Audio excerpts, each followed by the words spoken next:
Welcome everybody to the announcements portion of the exam.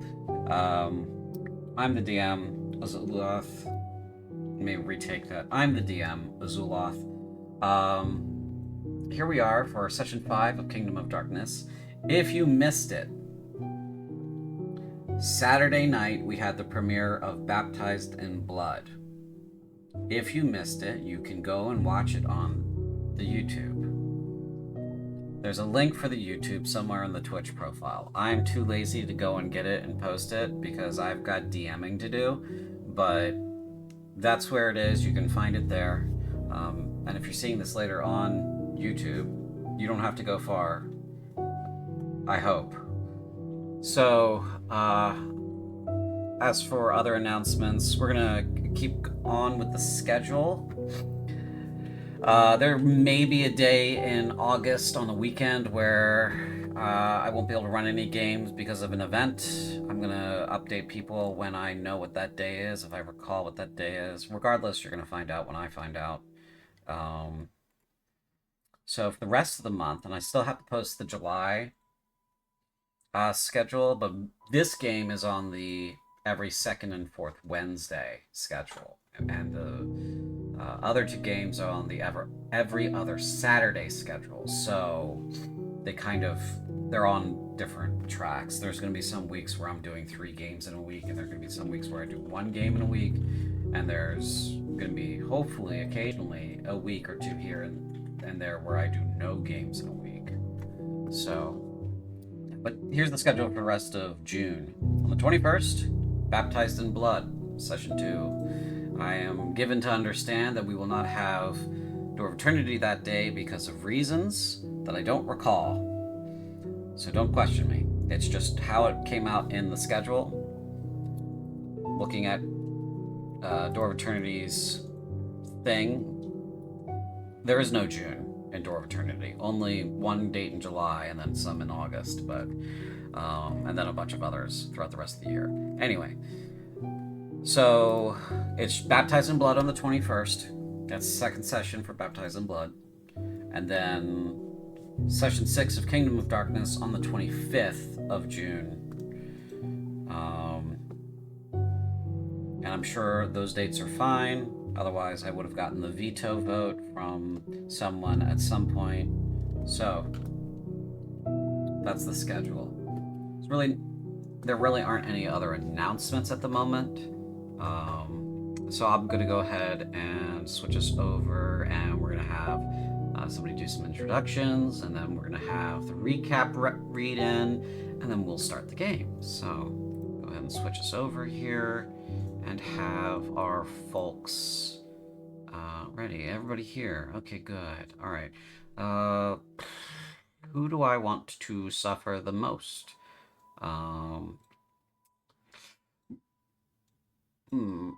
Brian, you're going to suffer the most. You're going to do the introductions today because you voted for chaos.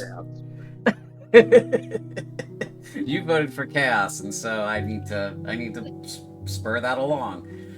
So you're up. Alrighty, I am Brian. I am playing Spindleshanks, a doctor of questionable morals.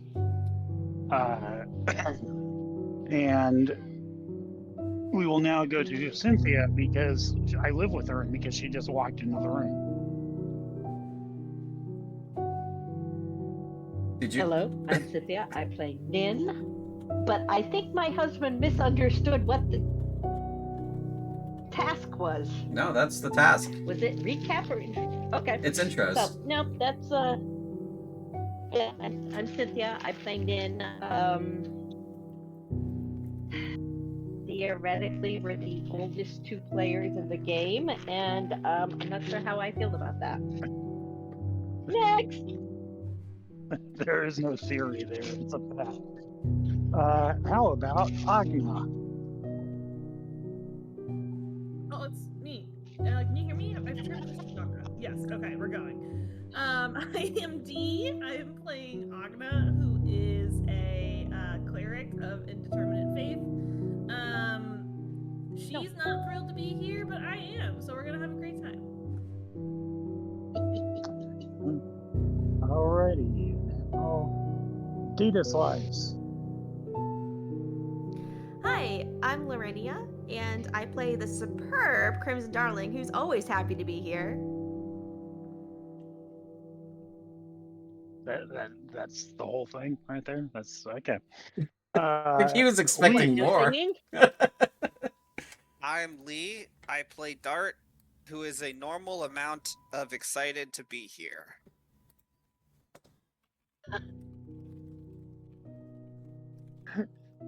All right, and Apostate. Howdy, I'm Apostate. I play Theophania of Raincore, who is, unfortunately for her and everyone else, awake.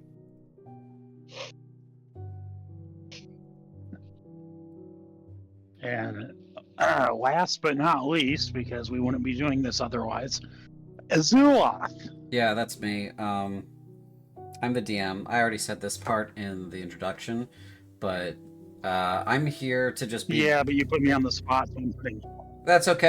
I accept being put on the spot, and I'll do some damage later, as is what I normally do. Anyway, I am a neutral arbiter and puppet master of the NPCs and story and all that kind of stuff. I just observe and report back what happens in the story to my players. You know, what the NPCs are doing, what the dice and the random elements of fate have to say, and then that's pretty much it. So that's the role Less of random elements of fate as well. yes, those less random elements of fate as well. Yeah, you know, purposeful action and that sort of thing. Anyway, I think that's all of our introductions. So we're going to go ahead and switch over to Data Slice for our recap. Boy, howdy. Alright, welcome to the recap provided tonight by the dazzling Crimson Darling. Last time on Kingdom of Darkness, the party settles into the tavern. Dark gives Ogna a magical amulet that can read minds. Not like I needed it. I already know everyone thinks I'm amazing. A couple of the party members get really obsessive over their Latcher bites and realize that the only two ways to remove the bite both suck. Dart reads Sabria a book. For once, Spindleshakes has a conversation, and Ogna and Theophania sneak away from the rest of the group. Ooh, spicy. Just as the party starts to relax, Dale bursts in and announces that the demons are fighting back at the castle. Someone get me some popcorn! Very quickly, we realize it's only a matter of time until the victor, Samhai, comes to destroy the town. So we begin to weigh our options. Surely somewhere there's a communication device so we can use to talk to the military, right? We decided to explore the town some more after some rest. What awaits us in Brescia? Find out now in Kingdom of Darkness Session 5. High energy, high impact, good delivery. Applause, applause. Very good, very Bravo. Applause, applause, applause. Okay. So Just like one of my animes. all right, so we were in the tavern. Whoop. We'll transport you to the tavern known as the Whispering Raven. Let's see here. You were all settling in for a long rest, the last I was aware. And so, as you settle in for that long rest, I will move the clock forward. If I could move the clock forward. I'm just going to make a note of what time it should be for whenever the calendar gets its shit together. So, Kingdom of Darkness.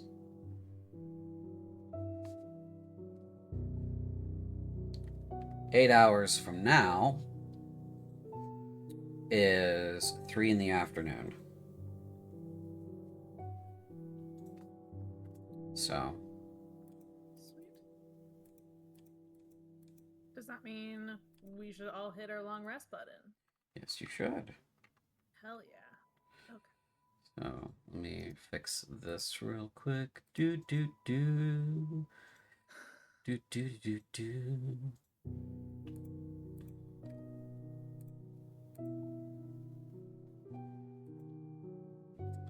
There we go. So, the sun is peeking out throughout the windows when we do come to. However, we do have some sequences to go through. So, who would like to go first?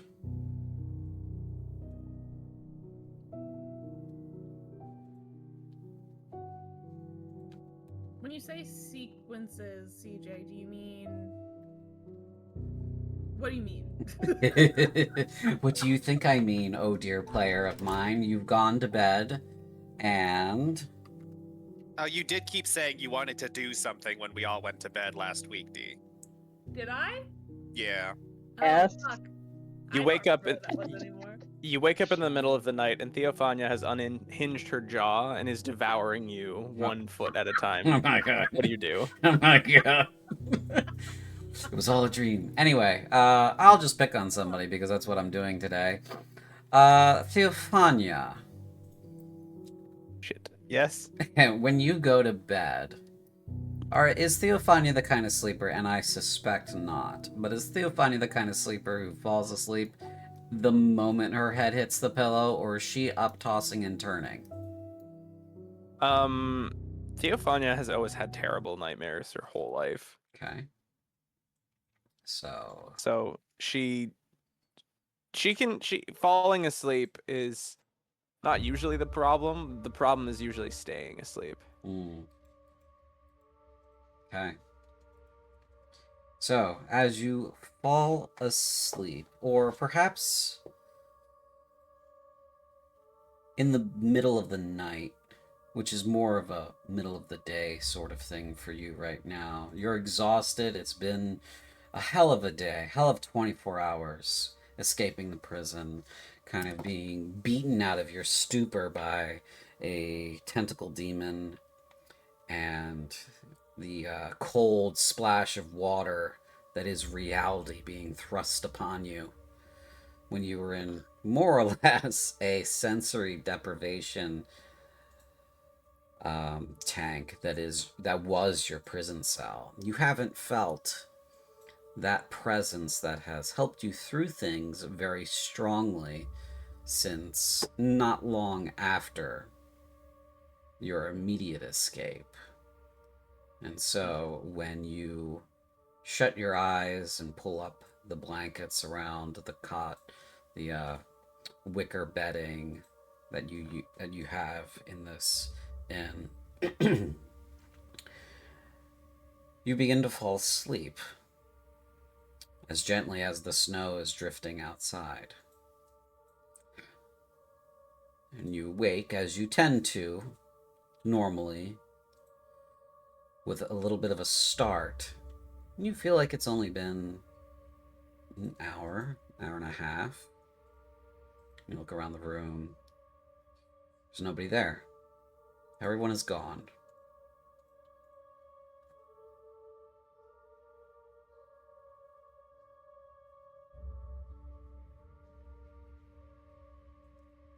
Terrific. What does Theophania do?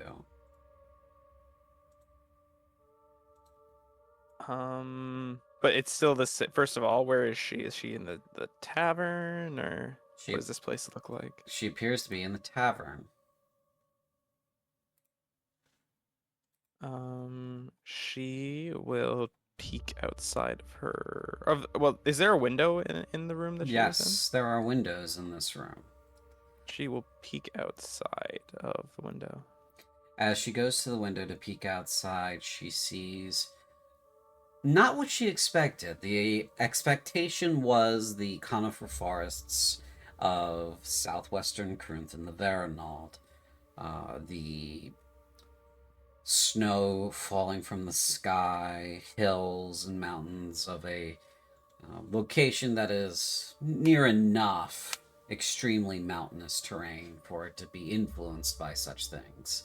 There's no Guyvar Creek or Seaver Creek. I believe it's called off the top of my head. Memory is cutting into me. But instead, an endless expanse of towering, baroque cathedrals, massive windows of stained glass and beautiful colors, a sky that is as pink as a carnation.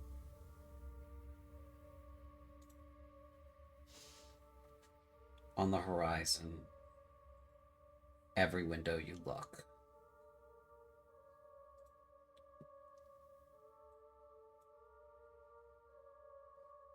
All right, and that's what's outside the window. That's what's outside the window. Theophania will peek outside of the door to her room. Peek outside the door, and your perspective pulls you into that space beyond the threshold, despite your will. And you find yourself in a hallway. You hear the more of a clip of footsteps walking beside you. You're down in a marble floor of sort of a coral and salmon pink with veins of gold and obsidian running through them, polished to a mirror finish. And the creature beside you is a pale-skinned, feminine figure that seems to tower, at least in presence. And when you turn your head to the right, about eye level with you. But in the mirror floor, the weight or gravity of it is titanic. You meet those red eyes, seeing that pale face, the silver hair, those long limbs, and you recognize her. She says to you, "Well done escaping a Roganoi's hold, my dear." Thank you. Thank you. Do you know where we are? No. It's a place that you've dreamt of before, albeit only subconsciously, never in an active dream state like you are now. You're still where you were. Oh. You can rest easy. You haven't escaped that part of hell yet. Oh. This is my domain. It's beautiful. Indeed. As you continue to walk down well-crafted stonework, the hallways reverberating with your steps, you pass by a door, and you hear a man screaming inside. And the woman says, "The pleasures of audacity." Audacity? One who dares to seek such profane pleasures and profane enlightenment can reap a just reward. Experience firsthand. Are those happy screams, then? She listens, and another one hits. Make an insight check. Oh boy. All right. Let's do this. Let's do it. All you hear is Oh. all you hear in that scream is abject terror. And she says, "I think there's a note or two of happiness in there. Maximum suffering, though." Oh. She says, "Still, little joke for that person, little comedy and drama for them. Someone who thought that being daring and bold and slippery would get them out of a contract that they so knowingly stepped into. Much like yourself. Oh. You know what you signed up for, right?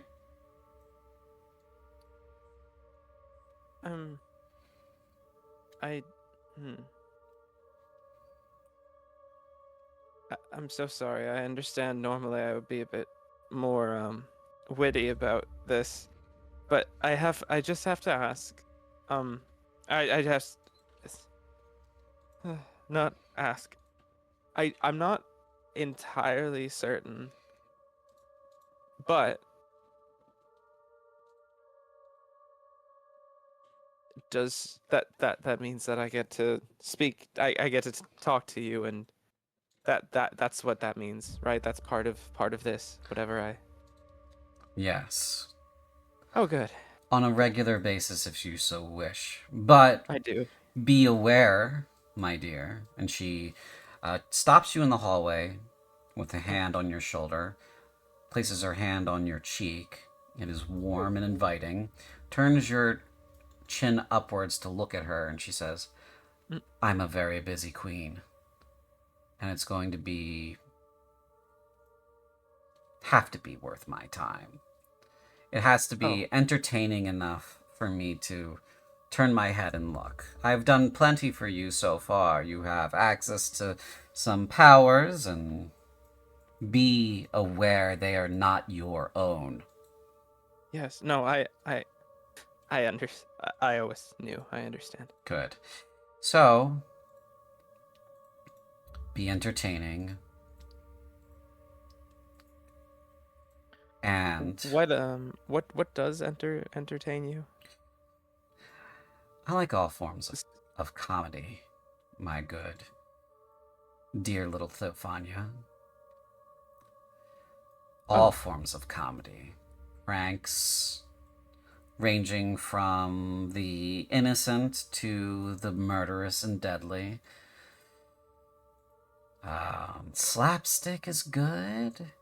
Jokes, well written. I don't suffer a foolish comic, though. And as if to punctuate the point, there's another scream. And I suppose that's a foolish. Whatever's in there is that was a foolish one. Okay. Someone who was overly bold.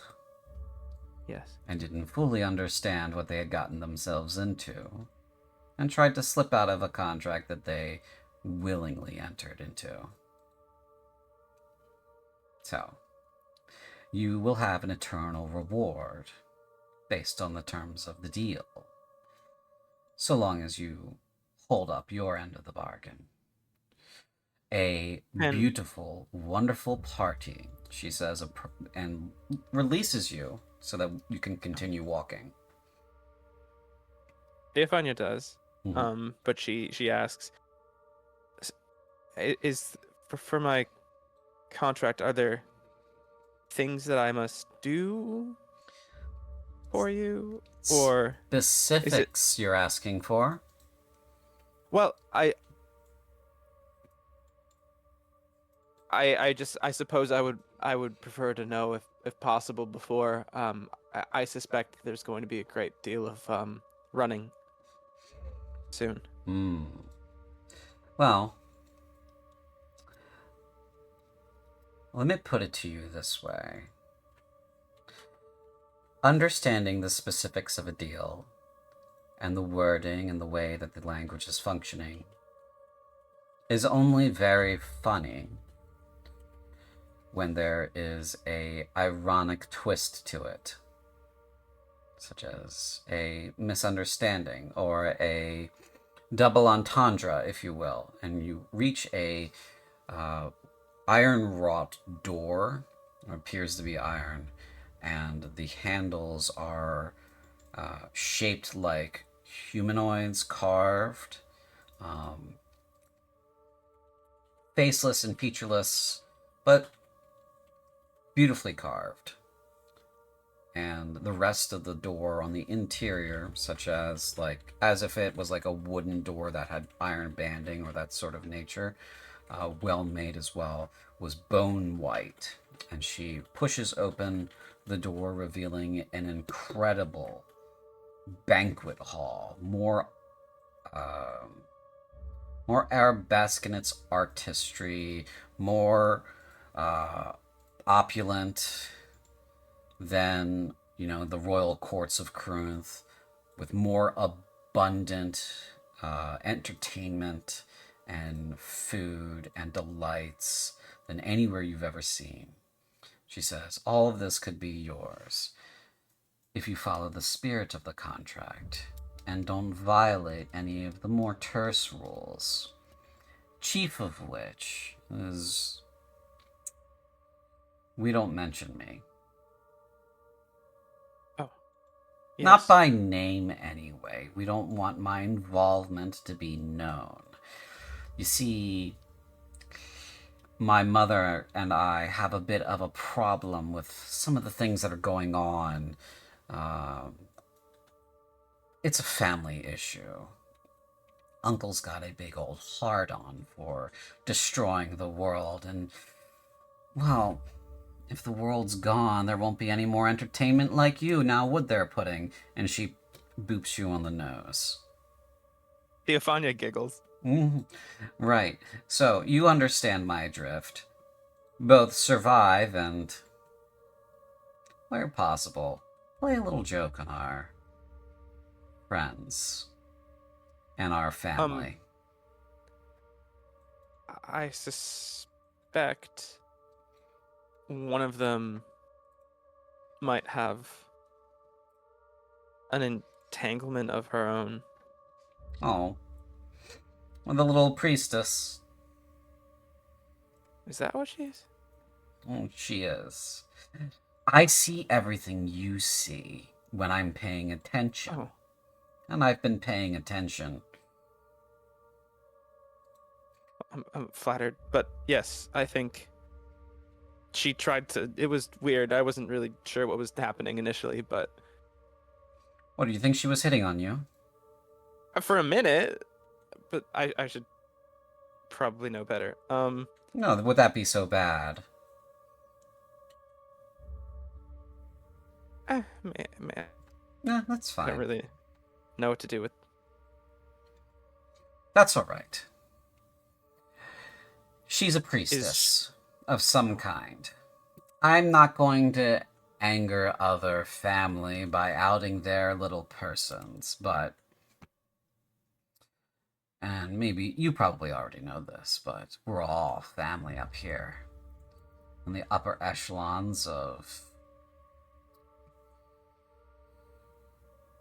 well, being, I suppose. I didn't tell her anything. Good. You can chat with her about things if you'd like, but again, don't mention my name. Like I said, no one needs to know that I'm involved. If you have to speak a name, some lesser bitch. Understood. And she says, great. Well, you've had a nice, wonderful rest of about 8 straight hours, my dear, so I'm going to send you back now, okay? Just one quick question before you do.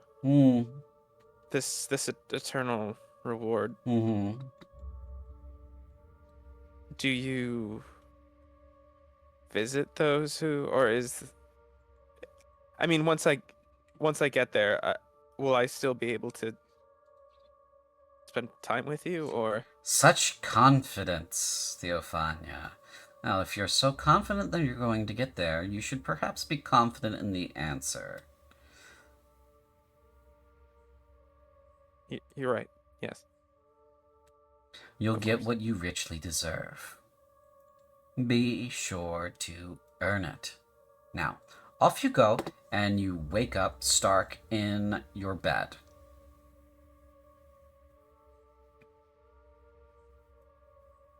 Theophania checks outside the window just in case. It is the snowy landscape of Brescia. She sighs and sits back on the bed. Okay. Next up, we have. I'm gonna do Spindleshanks. Spindleshanks, how do you sleep at night? Do you sleep straight through? Do you sleep at all? Does he suffer from bouts of insomnia? What's his deal? He sleeps very little. He tends to spend his night like a crack addict. He's always kind of fiddling with things, and he'll sleep a minute or two, and then wake up and mess with something else. Okay. As you have been perusing the inn and trying to get a little settled in, you've found a piece of charcoal in one of the hearths that wasn't hot. Diagrams and ideas about new surgical techniques are coming to your mind. Interesting methods of cutting into flesh, rending bone, and extracting parts unknown. And as you are in your fervor, I need you to make a sanity saving throw.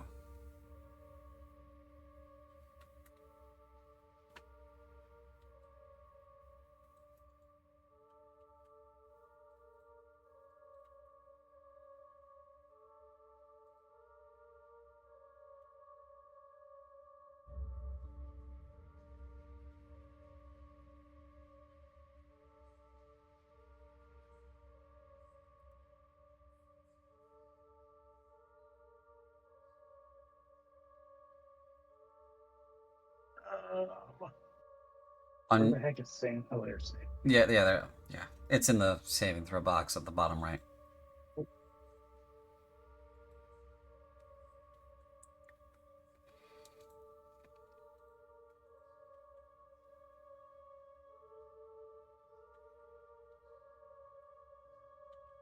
Oh. There it goes. Yeah, appropriate. Okay. You have failed to save by more than 5, so your sanity score goes down by 1. Womp womp. Your sanity score is now a 14. As you've been convinced, you've been sketching diagrams on the only thing that you had available to you, the floor, and with a piece of charcoal. You're committing them to memory as you're looking at them in your fervor before you pass out. When you wake, the genius of the diagrams is gone, and it's just circles within circles within circles, like someone who's gone mad and lost their mind, drawing circles on everything they could. But you've kind of kept it to your own little area in the room that you are occupying. And These things again. Yes. And this is when you spy it after coming to, you recognize it from the castle, where you saw it in the library there. You're unsure what it means. I'm going to observe the circles and see if I can figure anything out about them, if they follow a specific pattern, Sure, or if it's just me. What's that? Sure, yeah, make an intelligence check for me.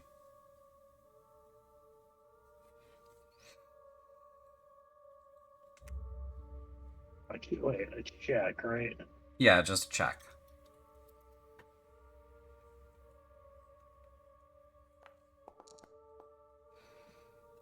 That's pretty good. There is some hidden meaning here with the way the shapes are. The circles within the circles are drawn.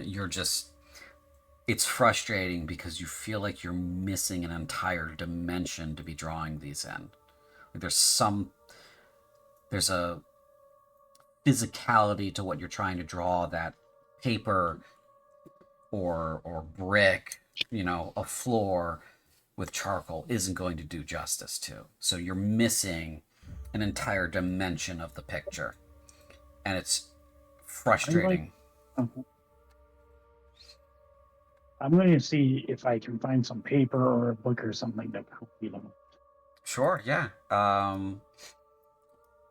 As you've woken up, it is now morning, but that is a thing for you to focus on for the day. I'm going to move to the next character, so keep that in mind, that you're looking for paper or a book or some other means to start sketching this idea down.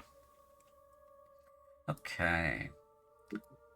Let's do Nin.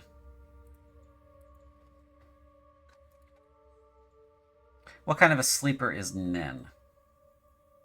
Light. Very light sleeper. I thought so. She has reason. Yes. She used to sleep like a log, but she doesn't do that anymore. So as you go to sleep this morning, you lay down in this wicker bed, you pull a blanket over, you try to create enough darkness for you to kind of reach a sort of calm and a peace so that you can sleep. And That is really weird because she went to sleep laying down inside of the door in the room with Sabria. right. Oh yeah. Oh yes. That's true. Yeah. Sorry. Brain. That's okay. Yeah. So you're asleep. That's okay. You've got Sabria with you. You're sleeping there in that room upstairs. And your dreams keep drifting in and out. Flashes. You're at home with your family before the war. You're a happy child. You're pulling on your mother's skirts and old Ansai. And then a flash of red, of screams, of some kind of sharp device. And then, more happy green pastures, picking flowers with your siblings, with your cousins, with your kin, something like that. It's vague. And then more flashes, a bubbling tank, feeling like you're drowning, but you can breathe. Boiling, searing heat. And then more flashes of before the war, going on a river boat ride with some friends to visit a village downstream, catching rabbits in the woods with a snare. Happy memories for you. And then another flash, and you see his face. The demon that did something to you. The creature that you picture when you hear the word Murusaraf. When you wake with a start. Several hours later, well rested, but confused. No, Nin is not confused. That thing is number one on her murder list. So dreaming about him, whatever, does not seem to surprise her much. Okay. No surprise for She her. is going to... Nope. She's going to roll over to her feet and get up and check on Sabria. Make sure see if she's still asleep. She's conked out. She's tuckered out. That little kid is on a bed. Just... Alright, well then... Nin is going to cover Sabria up, make sure she's covered, and look out the window to see what time it is. Okay, it's, getting on in the afternoon, but we have 3 others to do dream sequences for. So. Go right ahead. Okay. Next up we have... I'll do... let's do Dart. Yippee! Yippee! Dart, you are... What kind of a sleeper are you? As heavy a sleeper as someone with senses as finely tuned as his can be. Okay. So you go to bed to take your break, your nap in the middle of the morning here. Get some rest before you start heading out on whatever errands you have decided on as a group. And is he a quick to sleep sleeper? Yes, definitely. All right, you put your head down on the pillow, and there is just a endless green field before you. When you've kind of come to awareness. I suppose Dart would sort of place his hands down on the grass, feel for some semblance of reality. Feels pretty real. And if satisfied, I suppose start to run. Just not out of fear or anything, but just for fun. Okay, you begin to run. And as you run, it seems like the grass goes on forever and ever. Gently rolling hills come up and down, side and such. And it feels like you've been running for miles and miles. Until you see a shadow chasing you.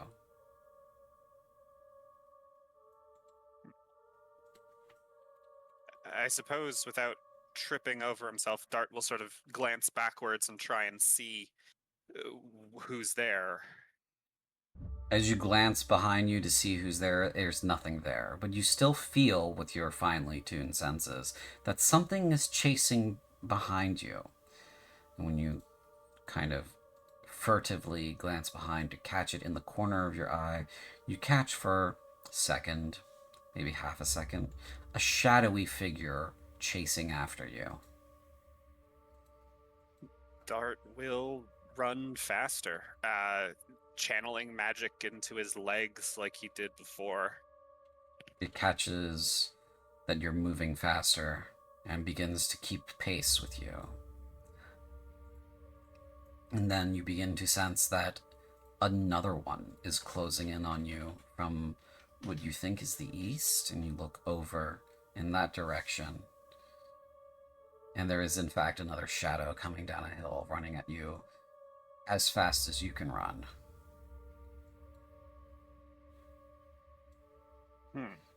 You know that if you let these things catch you, something bad will happen. In your gut, you feel that. I suppose, in which case, Dart will run straight at the shadow and at the last second release at least doing all of this in his head as he believes he knows how to do, release the magic to give him that sort of like elusive aura and try and duck and weave and slip past it and make them crash into each other. Okay. Trying to do the the two baseball players running after to catch the same ball crashing into each other kind of deal. That is what he's picturing. Yeah. So without a concept of baseball. Right. As he executes this move that he has done before to try to evade demons and wild animals and mutated beasts, he jukes, dashes, and as he's turning away to change his heading, he feels something crash across his shoulders, his upper body, his legs out from under him. He hits the grass, rolls down it, and as you come and look up, pushing yourself off the grasses, This shadowy figure is joined by two others at the, looking down from the top of the hill. Grabs you by the collar, pulls you off the ground, and says, "What are you running from, boy?"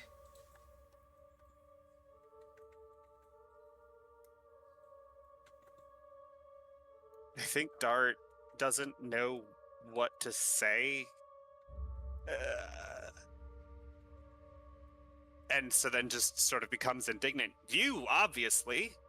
Running from yourself, running from death, running from a shadow, running from shades, your ultimate fate. What are you running from? All of it. Fuck, I don't know. I don't want to die. Why'd you run from Brescia? Don't you think you could have done something before all this went so bad? The way I was? Don't fucking joke. And yet, somehow these little people survived, and you can do all the things you can do, and it pushes you out of its grip, and you fall back into the field, and you wake up in your bed.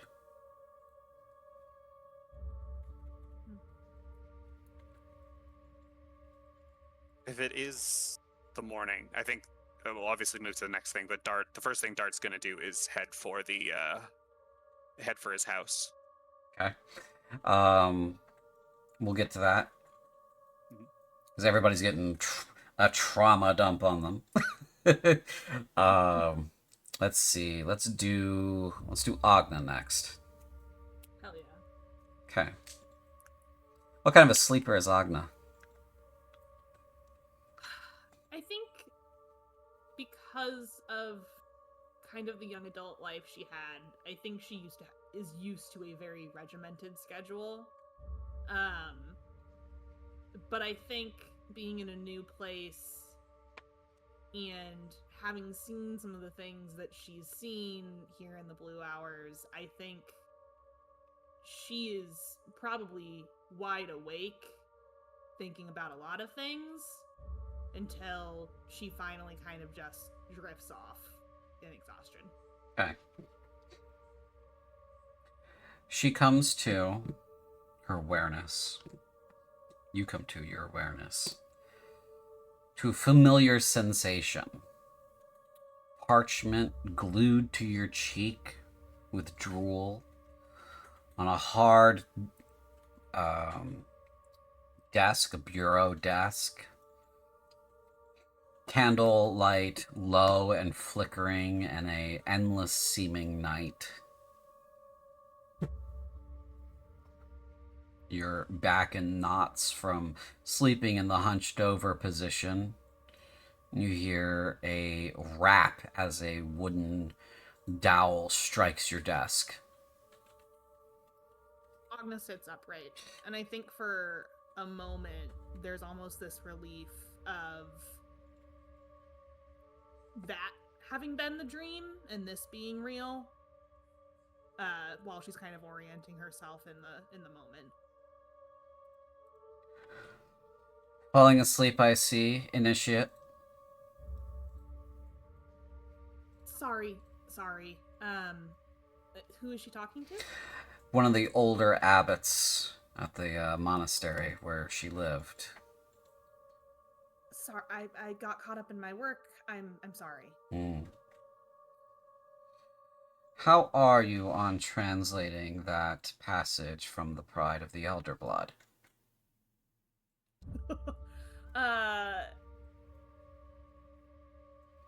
Agna, unsure, I think, kind of sits back to look at her own work before giving an answer verbally. Mm-hmm.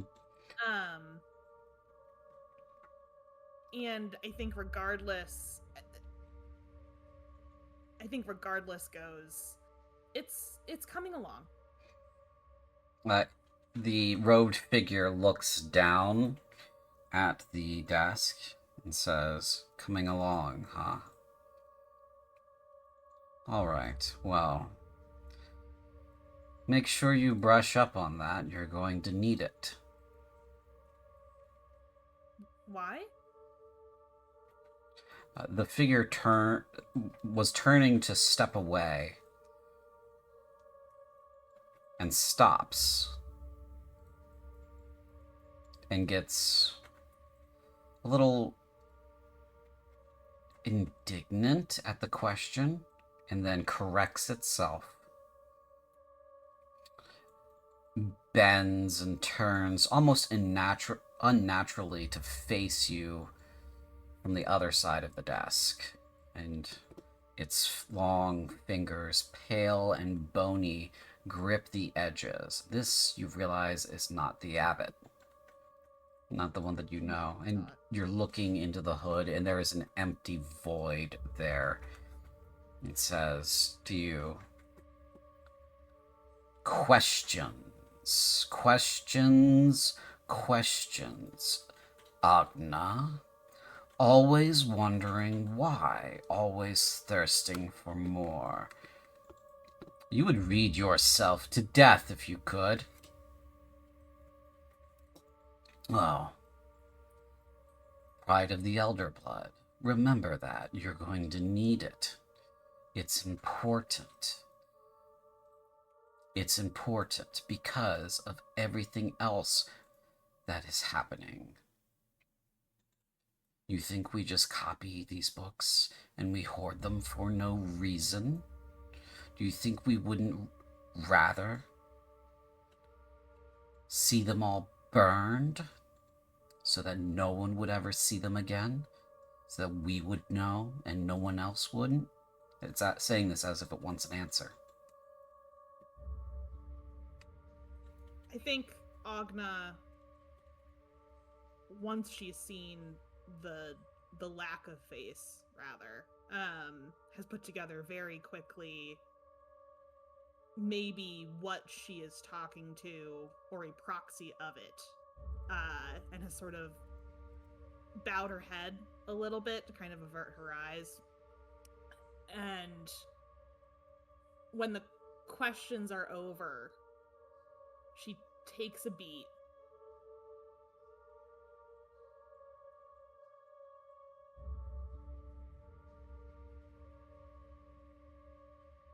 I know we would rather it be burned. I asked the question so I can better find it. Maybe you just won't be a name on the page, a single line after all. Maybe you won't be doomed to obscurity, initiate. What's worse than never having been known at all, right?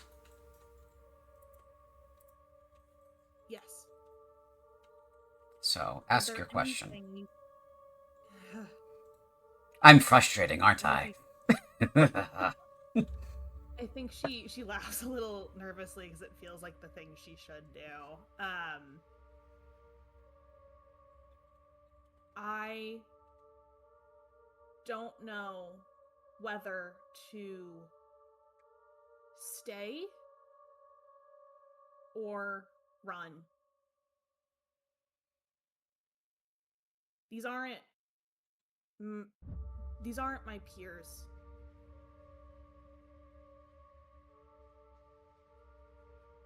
But I know if I run, I'll die. Is there any guidance you have for me?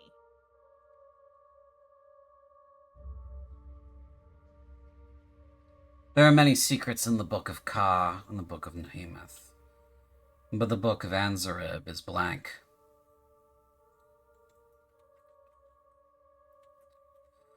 You would rather run, but what would you learn and bring back to us if you do? Okay. Thank you. As clear direction as any initiate needs. Your thirst for knowledge should be your answer. fear for your life. You know where you will be when this is all over. You know what you have devoted yourself to. You know you've averted the worst fate imaginable. So, Yes. you know what you need to do. This life you have on this mortal plane is nothing.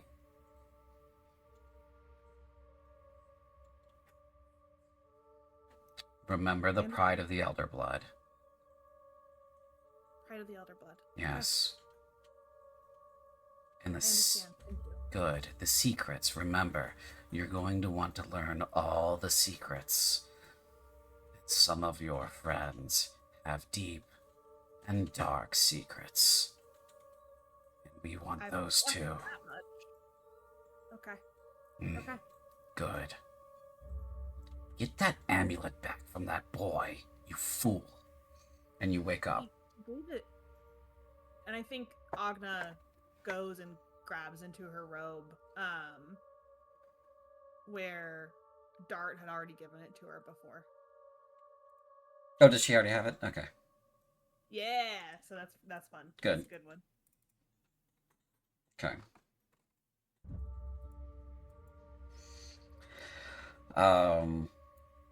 Alright, so that's you. And then last but not least, Crimson. Oh boy. So, what kind of a sleeper is Crimson? Well, normally Crimson is a deep sleeper. Like she just falls asleep the second she hits the pillow. But she's a little bit bothered tonight Mm-hmm. by what happened with Nin and Sabria. Mm-hmm. Especially Nin glaring at her. So she doesn't sleep quite as well. It takes her a little bit longer than normal. Okay. I imagine her dreams consist of touring and, her aspirations of becoming a well-known entertainer in the Corinthian circuit, which is usually the roads north and south between Halcorth and Forda, the major cities. Places like Morith, Sorath, the capital in the north, the capital in the south, these places, and occasionally a duchy or two here and there for a private party. And Sounds about right. yeah, and when the dream begins, it's sort of shaping up that way. She's, you're sitting in a chair off stage, waiting for your cue to come. There are acts going on over in the corner of your sight on stage, and your bandmates haven't arrived yet. They were supposed to be here a while ago. And the stage manager keeps looking at you and looking at his clipboard, and he keeps looking at you and looking back at his clipboard.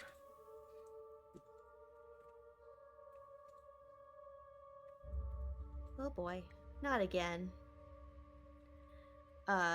Crimson is gonna look around a little bit and go and start eyeing the other acts, see if there's any kind of band members she could maybe steal. Mm-hmm. All right, so as you're moving through the backstage area looking for any band members you could possibly steal or loan out, or anyone who just looks bored of what they're doing that you could rope into your act, you feel a tug on your arm behind you. I turn and look. As you turn to look, the figure of a Latro is looking at you, his head level with yours, this massive creature, muscular, huge, imposing presence, throwing off incredible heat. And you're no longer in the backstage area. You're in a snowy plain alone. Your bandmates are dead or dying behind you. And the Latro lifts you up by the arm and bites you. Crimson screams. And you wake up. Screaming. You wake up screaming. Oh, yeah, that sounds about right, yeah. Yeah. And it is now the afternoon. And I will unpause the game for you all to now have the scene. It is now yours.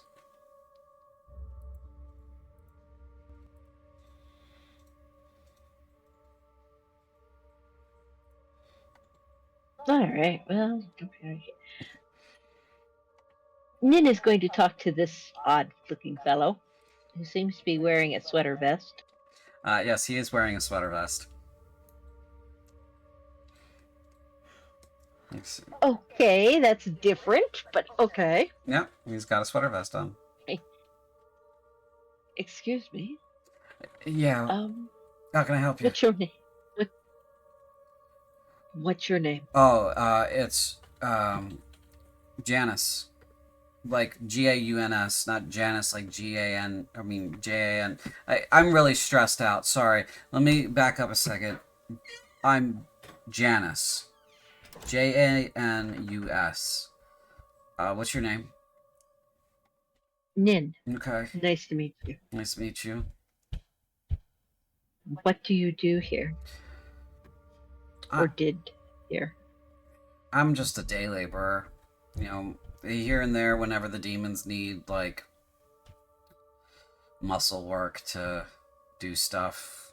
Whatever they want done, I do it. It's better. What about before? Before, I was also, believe it or not, a day laborer. But I was getting paid then, you know? Now I just get a free pass on the day, whether or not I'm, you know, we all make ourselves useful in one way or another, right? Yeah. So, yeah. What's your feeling? Do you want to stay? Or do you want to run? Wow. Really, I guess it's gonna come down to, like, what our best option is, right? But, like, I don't like the idea of leaving Brescia behind. It's all I've ever known, but, this place is different now. There are a lot of bad memories. A lot of lost friends and a lot of lost family, and it's different now. But it's also the only place we've got. As I understand it, they've conquered everything in the South, so getting out of here might also be the same as waiting here, you know? Yes and no. I mean, if one of them is going to come back, and I doubt if any of them are going to be in a good mood. So either being strong enough to fight them off or running so they can't get you are your two choices. He thinks about it for a moment, and he says, I don't want to die on their terms. I know that I will die one day. It may be soon. But I don't want to die on their terms. I want it to be I think that something I've earned. or something you've decided. Something that'll give me at least a fighting chance when I cross over, you know? I know. Either be in a place remote enough that it will take a while to be found, or be someplace familiar enough with fighting skills that I could fend them off.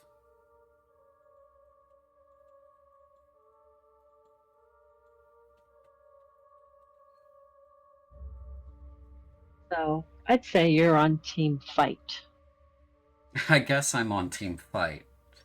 But if I'm not going to just stick and stick here and fight if everybody else goes. I'll just go with them. That's Fair enough. different kind of But- suicide, you know? Yeah. But you're strong, you're fast, I don't know about and you like fast. your Duchess. Yeah. I didn't know she was alive still, but... You know, she looks different.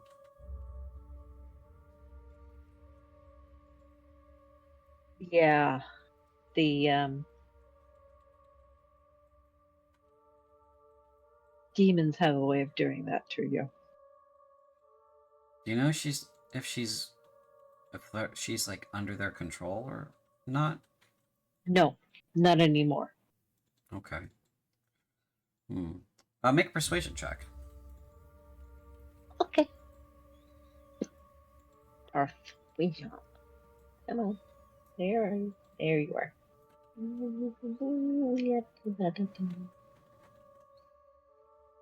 We are going to no.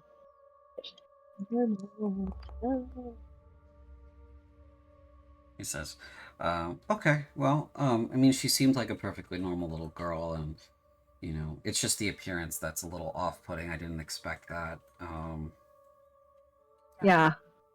Neither did she. Yeah, I mean, we heard about Inferni, but we didn't get any coming this way as refugees. Mostly just, like, Kahalians and some Cheyennes, but mostly Kahalians coming up this way. So, haven't seen one before. Well, if it comes from running, are you willing to run with her? Oh, yeah, no, yeah. If she's running from them, going in that same direction. I mean, yeah.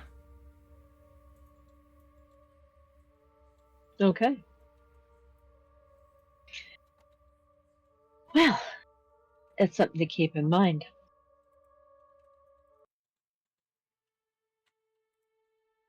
Who's next? And scene. Next person.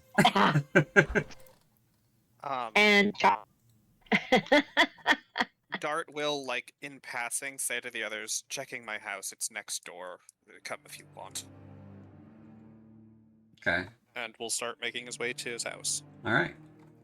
I'm going to go ahead and switch us to the Brescia map.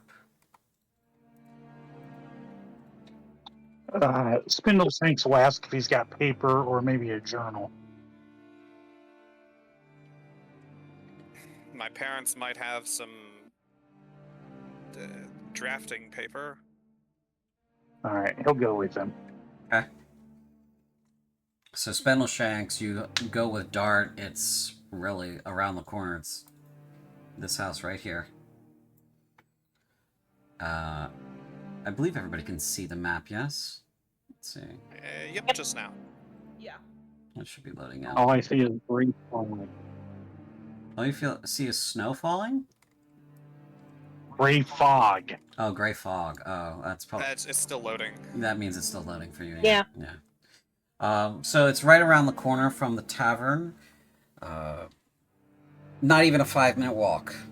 You get to the building, Dart, and it is a little dilapidated. Hasn't really been taken care of in the time frame since you've been here last, which makes you feel like it's been abandoned.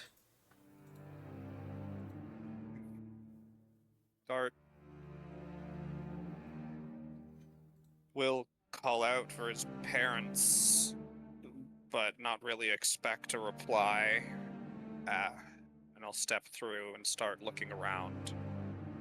Okay. As you step into the house, opening the front door, only the silence of the snowfall replies. The house feels like it's been empty a while. Dart will sigh and come start looking for what he came for. Okay. As he searches the house for his sundry goods, the give me like a Can I do my survival, my scavenger thing? Yeah, you can do that. You can also do a perception check for me. That's what I want you to do. But the survival for finding your goods, absolutely. I guess both they are numerically the same because they're both perception checks and Well, one's survival, one's perception, but they both have advantage. I want the perception check for a different reason. Okay. Okay. 23 for perception, 14 for survival. Luckily, you wouldn't hide your stuff from yourself. Yeah. So you found the things that you're looking for, some of your tools, and I believe some personal items of import. Indeed. And as you're looking around your house, you notice a brown spot by the back door on the floor.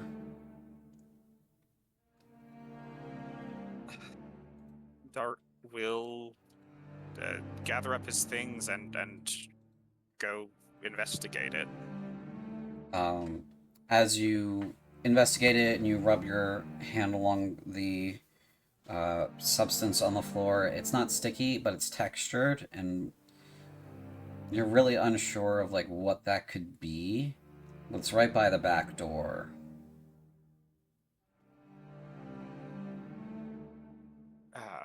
Would a nature check elucidate its?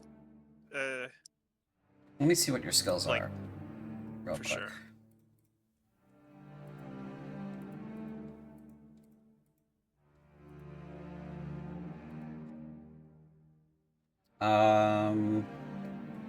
Yeah, he's proficient in nature, so I will allow a nature check at disadvantage. All right. Damn. 8. 8.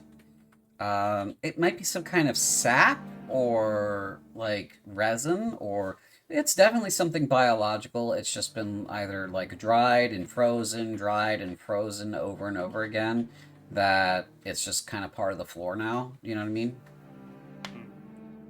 Let's take a look at it. Oh yeah, if you're with him, yeah, so you can take a look at it. For you, it's a medicine check.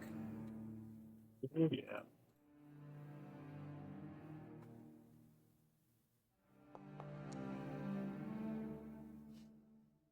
Okay, because you have proficiency, your DC is lower. Because you have proficiency in the proper skill, your DC is lower. You know that is very old, very dried, become part of the floor blood. Yeah, I kind of figured that. I sort of touch it and look around to see if I see more. You don't see any more, but you do see a hole in the window.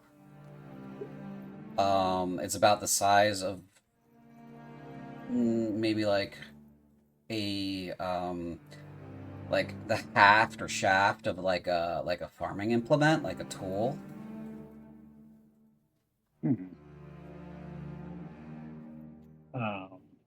I can take a look at it. Sure. Make an intelligence check for me. Here.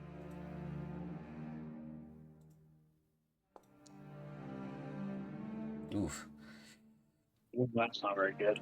The meaning of this hole in the window is opaque. You have no clarity about what this could be.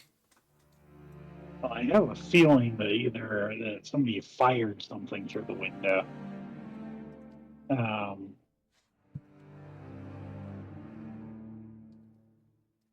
After I look around, I just stand up and say, blood. And shrug, and then go back to looking for some paper or a book.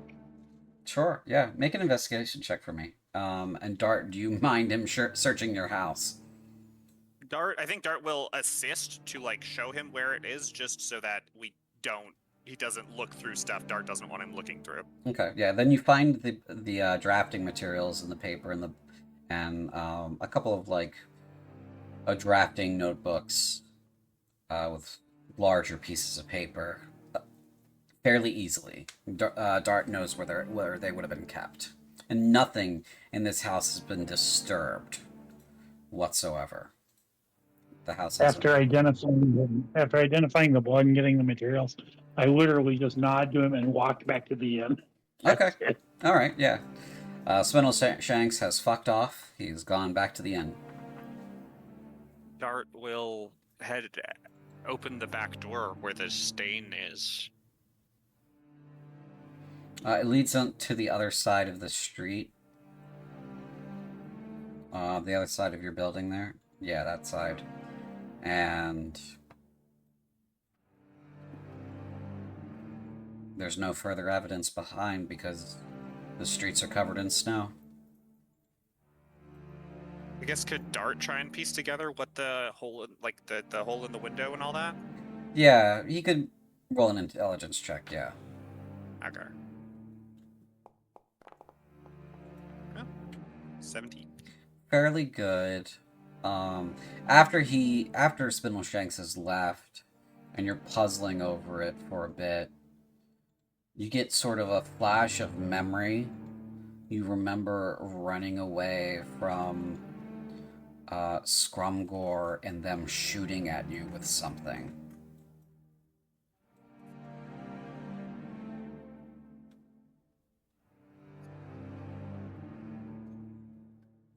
I think Dart will.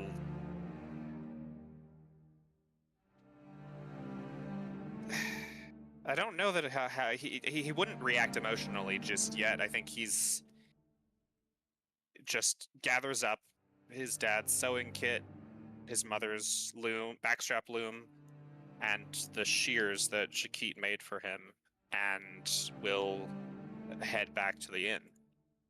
Okay.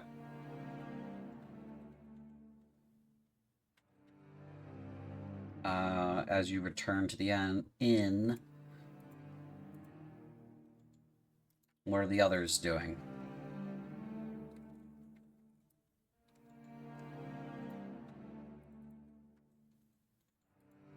Probably ought to be deciding on where we go first.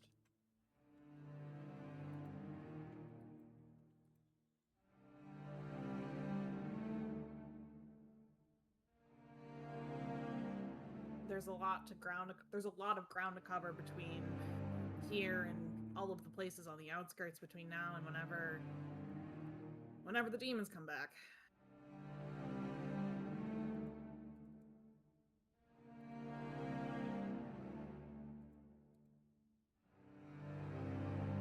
Could we take a look at the map again? Just The map of Brescia? Wondering where we yeah. go. Sure. Is that in our... No, it's not in the, Ugh, alas. Sorry. I can post that for you later, but I've added it to the navigation, so you should be able to go there. No, never mind. Let me activate that for you. It also wants to play the really sad violin song, so I'm just gonna let it. That's a good choice. Yeah. Just a reminder that this is the saddest town in Corinth right now. The garrison was that to the east on the hill? Yeah, that's that building to the east on the hill. I mean, I think the garrison is a good choice. It gets us in touch with military faster. There's a chance there might be better supply and better weapons there. We can stop by the herbalists and Galvog, if Galvog's in, at the leather workers along the way. That's true. After that, I'd want to swing back and see Tarashna. That takes care of the south side, right? Everything down south that we need to take a look at? Then there's also the woodcutter across the bridge. And the temple on the hill. Ah, yes. Might as well do all of that in one go. So, Herbalicious, Leatherworkers, Garrison, Woodcutters, Temple, Tarasha. Yes. Let's go. anyone else want to have a scene or conversation in the inn before the party gathers and moves on?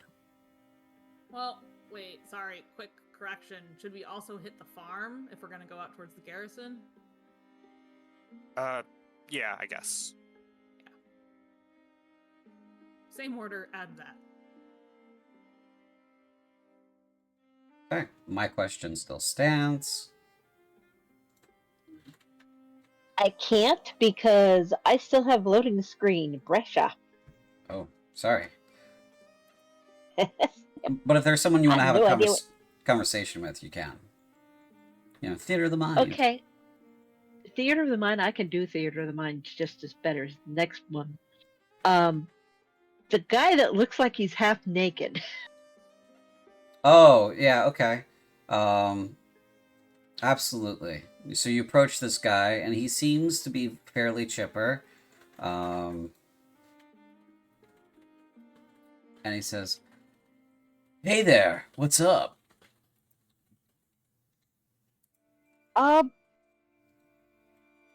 Well, for some reason it would appear to be your shirt. Oh, well, Are you cold? I would be normally, but, you know, it's nice and toasty in here, so I felt like I should take it off. Why? Why not?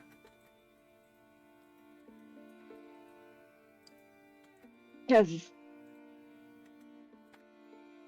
there are small children present? I don't understand what they have to do with anything.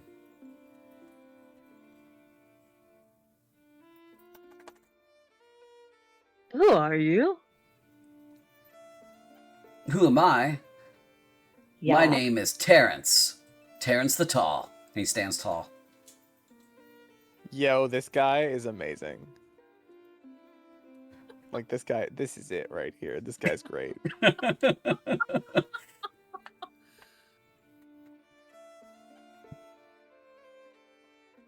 Okay. Well, too bad you're not here, so you can talk to them. What do you do? And why haven't the demons eaten you? Oh, I'm a farm laborer, but since the demons came through and basically shut the road down for me to not be able to get to work, I just kind of, you know, pick things up and put them down where they tell me to, you know? Yeah, I know. Yep. I guess, like, one of the other guys said that's what a porter does, but I don't know what a porter is. I thought that was some kind of drink, you know? But, I guess it's just like, I'm a picker-upper, putter-downer, you know? Okay. Yeah, I know. Do you need me to pick something up?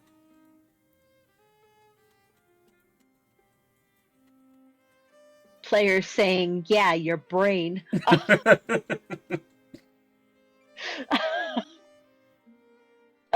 Not currently, but probably we will if we need to move things around. Sounds like you're just perfect for that. Oh, yeah. Yeah. Whenever you need me to pick something up and put it down somewhere else, I'm your man. Thank you for telling me that. You're So welcome. kind. I walked into that one, CJ. Well, I walked. we found the party. Oh, and we found him. We found the NPC. We're all going to the door. Terrence the Tall. Terrence the himbo. There's more than one himbo in this town. Oh, yay. Okay, I still have not loaded. Okay. I have a beautiful gray screen. Yeah, I see you're stuck in the Whispering Raven. Okay.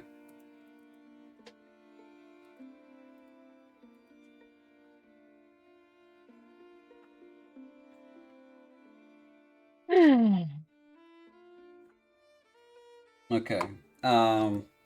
Anyone else want to have any conversations in the inn before you move on and gather your party and such? The scenes are yours, but it seems like some of us want to move on to the next thing. I copy my circles. What was that? I didn't quite catch that. English husband. Circles. That was worse, Brian. English. That was worse, Brian. English. My circles, I wish. What? It's even funnier that she can't understand him either. It's not just me, right? Nope. The Are you circles kidding? I drew. Yes, the I circle. wish to copy them onto paper. You wish. Okay, so you copy the circles you drew onto paper. Yes, thank you. You're welcome. I would like to identify the unidentified ring I have in my inventory. The unidentified ring you have in your inventory? Yeah. Okay. So you can spend 10 minutes identifying the unidentified ring in your inventory. Where the fuck is that? Oh, there it is. I see it. Okay. Yeah. All right. You let the magic flow through you, and it is a ring of evasion. Oh, hell yeah. Okay, cool. I will equip it. All right. There you go. Oh, the shield needs to be gold. Yeah. No, I think we both clicked it at the same time. We probably did, yeah. I was trying to be helpful. And I fucked it up anyway. That's what happens when the demon's trying to be helpful. So, okay. And Theophania and Crimson, anything you two want to do in the inn before we move along? The NPCs that are still there are Sabria, Dale Greenshade. Dale's the warrior that met you guys outside. And Layla McKinnon and the Elderman. And then an array of random NPCs. Yes. Crimson would like to talk to Sabria real quick. Sure, yeah. Sabria seems amenable. She seems a little rested, a little perky. Her ears are a little bit more like up, and she's a little bit more awake and bright-eyed. Okay. Hi, Sabria. How are you today? Hi, Crimson. Isn't it the same day? Well, it's a new day if you go to sleep and then you wake up. I don't think it works that way, but okay. I'm okay. I'm alright. I feel a little bit better. Well, that's good. Mm-hmm. If we find anything cool, you want me to bring you something back? Oh, yeah. Well, if you find any good stories, like any, Good stories. like books, like book stories. I like books. I like to read. Okay, I'll keep an eye out for any books, but even if we don't find any books, we'll bring you back a story about what we did. Okay, that's okay. I guess so. That's fine. I'll make someone who's really cool tell the story. She Like kind of Spindleshanks. she kind of flinches at the thought of Spindleshanks telling a story about what you guys did. Please don't. Not him. Well, who would you like to tell you a story about what we did? Either you or Nin. Okay, Maybe I Dart. can do that. But you or Nin, definitely. Me or Nin. Okay, I'll talk to Nin about it and see if she's up for it when we come back. Okay. All Wait, where are you going? We're going to do magical things and magical places. We're just going to the garrison, I think. Oh. But hey, we could die, and that'll be a great story if we come back and we don't die. She kind of stares at you like, why would you say that? And she looks Oh. a little upset. We're not gonna die. We're not gonna die. I promise. We're probably not gonna die. But how do you know? Well, we haven't died yet. That was luck. What? No. No, not luck. No. Okay. I promise we're gonna come back. Okay. Oh, one thing. If we do talk to people at the garrison and we tell them you're alive, is there anything kind of like a code word or anything like that that your family's passed down for like thousands of generations that they would know that you're legit? Thousands of generations, right? Well, no, because I don't know what those would be. Because I wasn't the one who would communicate long distances like that. That would have been my father, or like my older brother or sister. So I would either need like to know how to do. I don't know how I would do that. I don't know how the thing works. I just know that it exists. I do know it's a box, and you should be able to take it with you. Okay, okay. If it's a box and we can take it with us, maybe we'll bring it back here first before we try to Okay, use it. that makes sense. That makes sense. I know it's All right. magical too, because like sometimes the soldiers would be like, we need you to like, not me, but like somebody would need to like sit next to it for a while. You know, that person would get really tired afterwards, and then they would, you know, go lay down. But Oh, interesting. So it's like a really boring box. yeah, They get so tired because they sit next to it all the time. And like, oh, I'm so bored sitting next to this box all day. yeah, I think it saps their magical, their wellspring energy from them when it has none. Sort of like how like ice will make your drink cold, Oh. but it'll you know what I mean? Yeah, I get it. Yeah, like the sun sapping the ice from the drink. Right. Yes. Yeah, so it needs energy. And if it doesn't have any, it needs someone who's got like some magic in them to be nearby or to give it to it. Okay. I'll make Agna do it. She seems magical. She kind of like glances at Agna and says, okay, yeah, she's pretty magical. I saw her cast some spells. Yeah, exactly. I can't be tired. I need to sing. So, all right, well, we'll bring the box back and we'll do our thing here. And maybe you can, like, say stuff to the box too or something. I don't know. I think that's how it Another- works. You talk to it and it talks back to you. Okay, sounds good. Oh. All right. Okay. We'll try and bring back some stories. And if I find any books, I'll bring them back for you. Okay. Bye-bye. Bye. Okay, that leaves Agna if you wanted to do something on the side, or Theophania. Before we move on. I think Agna's keeping to herself. Okay. Morning. I think Theophania looks at Agna a couple times in a way that I guess when you're actually with Theophania, often she's very unfocused. You could almost call it like dreamy, or she seems a little cloudy around the edges, but it's like she's working to focus when she looks at Agna a couple times. Is But it otherwise she's- noticeable, or are you Oh, going it's- to roll for it? No, it's noticeable. Agna, I think maybe after this has happened a couple of times and Agna's kind of caught it in her peripheral, she'll finally kind of meet Theophania stare for stare across the room. The stare thing actually confuses Theophania. She- Agna makes her, a face. her, yeah, her That's stares how become a little confused, like what? I think Agna gets confused by your confusion, but it's also like the expression is like a little bit like irate over the confusion because you started this. How Are we dare doing you? the legend? Are we doing the Tom Hardy legend bit like across the party? Yes. Is that what's going on right now? Yes, Yeah. that is exactly what we're doing. How dare you confuse me with your confusion? Fuck you.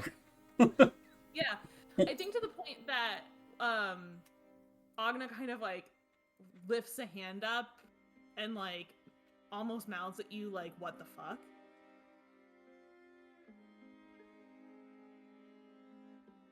Theophania kind of like does this little shrug with her hands and just like what? And then Agna, way too loud for the space that you're in, goes, what do you want, across the room?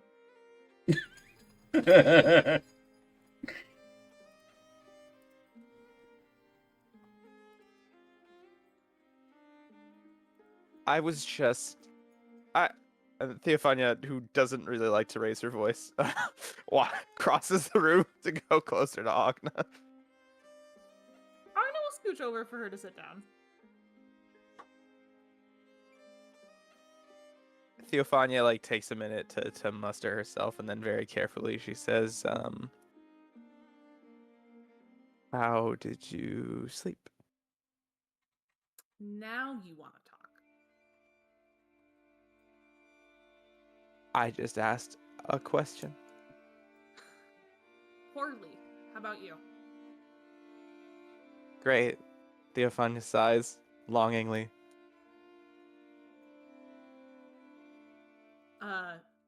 Okay.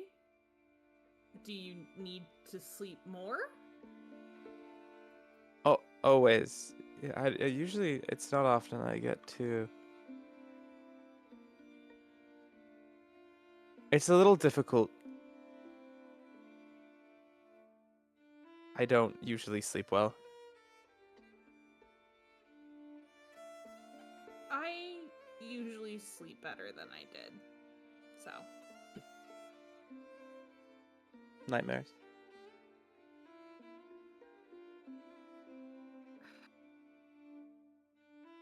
opposite, really? So it was a good dream? Well, maybe not the opposite so much as realistic. What's that like for you? Dreaming? Well, I mean, if I meant more you said realistic, so I was home. And it felt very real. And that was almost worst, I think. do you not like being home?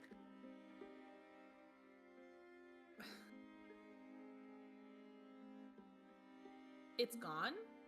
So that's what upsets me. As Making in my peace with that is what as in upsets gone, or you can't go back? me. If my memory serves me right, gone. But it was all a little bit of a I mean, I don't know what it was like for you getting picked up, but it was a little bit of a blur.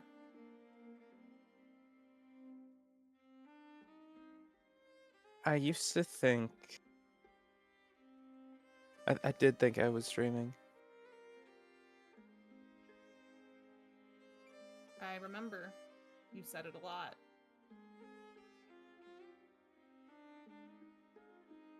For months, you said it. Whispered it, but what I heard. Theophania looks a little embarrassed. I didn't realize someone was listening. Someone. Well, all I care about is that you're awake now. You are awake, right? You know that what we're handling here is real? It's real? Yes. Yes. Okay, good, because when you said that, it sounded like for a minute you didn't know if it was real, and that made me think. That worried me a little bit. I got a little No. worried. No, I know it's real. I'm making sure you do. Yes, I know it's real. Yes. Okay.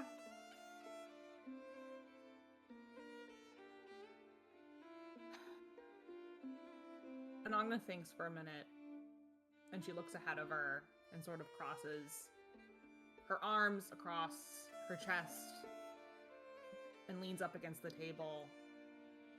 And she doesn't look at Theophania when she says it, but she does finally sigh, and she goes, I'm sorry for upsetting you last night.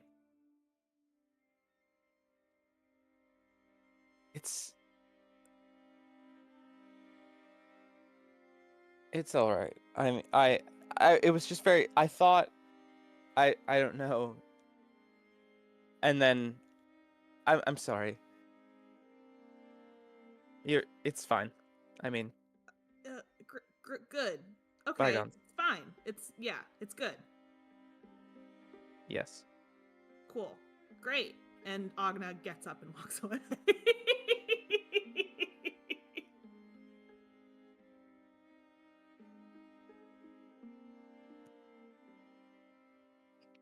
Okay. We're doing great, gang. Yeah, you guys are good. This group is cohesive, well directed. You guys all know what you're doing.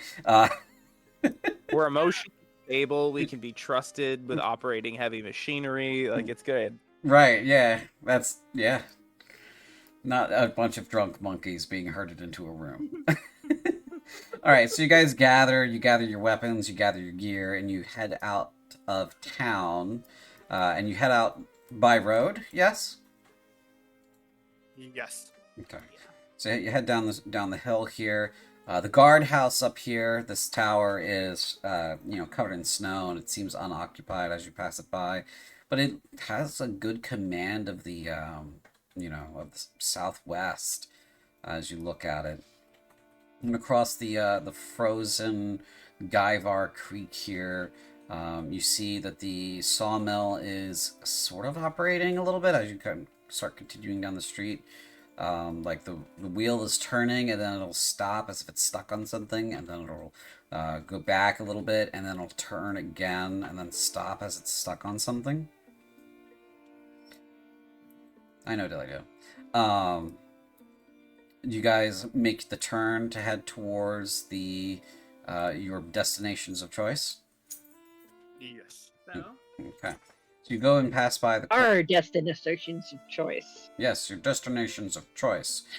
Yes. You begin to pass by the Corwin Longhouse, which is a structure that immigrants who are coming into the country stay at. It has large sleeping quarters, essentially. It's sort of like a little bit of a field hospital kind of style place, but it's a standing physical structure. It's built for this purpose of just holding people who are either waiting for like their permit to enter the country or what have you.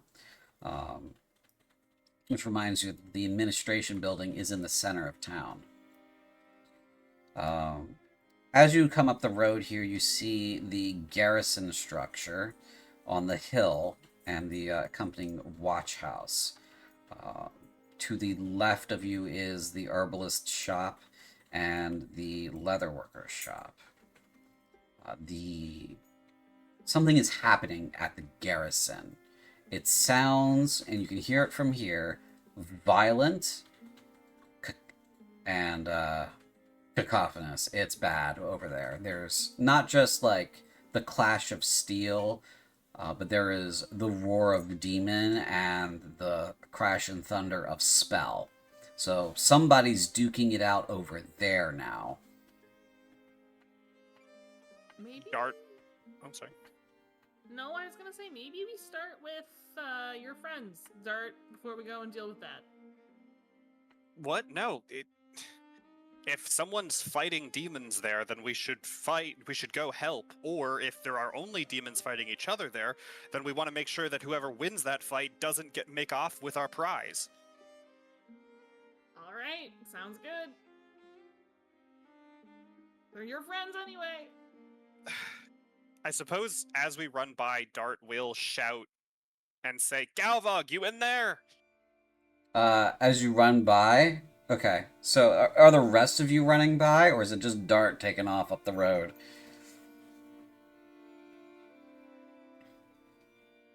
Well, For penny and for pound. we did go this far with him. If we abandon him now, it's kind of like we're the dicks, you know? Okay. I'll go. I'll run. Okay. Well, so I mean, they don't have to run because Dart just does move faster than them naturally. He'll get to Galvog's, and while they're catching up, we'll call for Galvog. You need to stop flexing. So, as you stop at Galvog's, waiting for the rest of the group to catch up to you, a scowly head pokes itself out of the window and goes, "Ah, yes, fast little boy, I see. Hello, is Galvog? Hi." Hello, I'm so glad you're alive. Major shit's happened. Oroganoi is dead, but there's someone worse on the way. Do you know what's happening at the garrison? I understand nothing. Sorry, did you catch none of that? I understand nothing of what you said. I heard the words. I do not understand them in that order. Big demon dead. Okay. Worst demon coming. Ah. Okay. And he goes back inside. But the Galvok. What? What's happening there? Oh. Big nasty demon fight. Don't recommend. He goes back to. It looks like he's going back to work. Can you check in with the alderman to talk about what's going to happen? Ah? And he comes out of the house fully now and he goes to the street. Why do you shout and not come to door? What's wrong with you, child? I need to go fight demons. Ah, nice knowing you. You die now. Bye. Shanks has wandered up and says, "Are you the leather worker?" Ah, yeah. Hunter, I need primarily. tools. Oh, tools. I require tools. Okay. That sound like you. I start Problem. listing off tools I need. I don't know what those are, but that sounds like a you problem. Show me your tools. Oh, do you want to and buy I won't tools? skin you alive. Oh. Ooh, Back the fuck up. he has attitude. Yeah. I don't like you. And he turns around and he goes back inside. I just walk up. I mean, unless he's locked the door, I just shove it open. The door is locked now. Galvag not I'm home. try to kick it in. Okay, make a strength check for me. Hold on a second here. Hard to see all the little Yeah, I know. things. Galvag not probably home. isn't going to be very. Give me a fucking 20. Oh my god, yeah, you nat 20 that? That is unholy. That is bullshit. That is nonsense. That is insane. You asked for it and you get goddamn. Oh my god. So you kick the door off its hinges, and, okay. Dart, if it looks like Spindle Shanks is going to harm Galvog, Dart will harm Spindle Shanks. Okay. And, like, you fuck with him, I will beat your shit. Little things just walks in and glowers at Galvrog and says, Galvog shoots at you. there. He shoots at you, because he says, "Ah! Off my property, fool!" And he shoots at you. He misses. Right to keep in there. He misses. Galvog shall not be oppressed. And he picks up his spear. Don't tread on me. Both of you calm the fuck down. We have more important things. You I require to Spindle tools Shanks. to do my job. Ask nicely. Understand? You end up getting gutted by a demon. I require tools to fix you. Ask nicely. Please give me some tools before I have to get violent. No, I will sell you tools. I don't think I even have any money. We did have some gold that we found that was split between all of us. Yeah. Oh, okay. Yeah, we have some scratch. I have 100. I'll pull a fistful of coins out and slap them down on the nearest surface. Okay. He goes over and he looks at them and he's okay. He starts counting them. And I saw. I need a bone saw. I need gutting knives. I need flensing knives. I need a heavy cleaver. He looks at you and he says, "This is not that kind of shop, and do have very sharp knife for cutting leather." Hold on, I will point out that he probably doesn't have a flensing knife because that's how you get skin off of a critter. Yeah, but he doesn't know what that is. He just knows he has a very sharp knife. Show me your tools. He shows you some tools. One of them's like a rounding knife, and there's some, there's a bunch of copies of the tools because this is a leather worker's I, shop. I I take ones that I can use for medical stuff. Okay. And if he's got a particularly stout, heavy blade, I'll take that. He does not. Most of them are for fine use. So. Okay. All right, well, I'll take stuff that lets me skin and gut and sew up. He says, Theophania is watching all this fascinated. "You have poor manners." And he takes your money. Since you... I say, yes, you now have my money. Yes, since you randomly threw coin down, I'm going to randomly determine how much he took from you. Ruh-roh. Spindleshanks doesn't give a shit about the money. Okay, it is 18 gold pieces that he takes from you. Spindleshanks is in it for the raw love of the game. I'm sort of positioning the tools around my person. Galvog... I have... Go ahead. I was going to say, I have an unusual number of pockets inside and outside of this coat. Galvog turns from you, Spindleshanks, and says to Dart, "Your friend's very bad influence.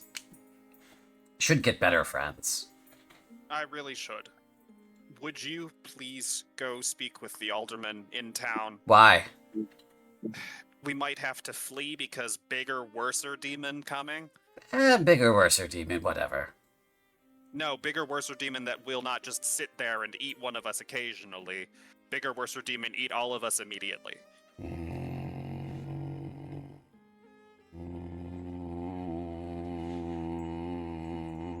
Okay. Thank you. But I'm not leaving shop till he leaves shop. Out, I say, I like that. Good thing I don't understand him at all. He's weird. He's very, very weird. All right. Let's get on the road then. I like that one, Dart. He has guts. Pity they'll be all over some demon's bowels, but...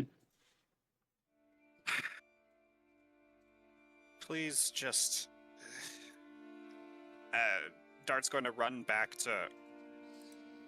does it still sound like the fighting's ongoing? It sounds like it's intensifying as you're talking. All right. Run back to Herbalicious.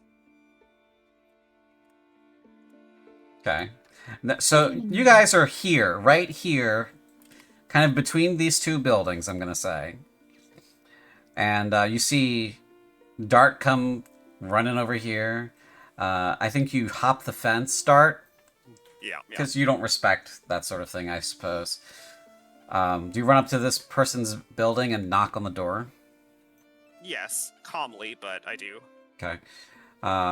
She opens the door, this woman with long red hair, smock on, padded, puffy kind of like tunic on, and says, "All right, already. I do not have time for... Well, I guess I do have time. I don't have any customers now on a regular basis anymore since somebody's been eating them all and I can't go into town. So I suppose, travelers, what do you want? You here to buy some pain-killing herbs or something of that nature?"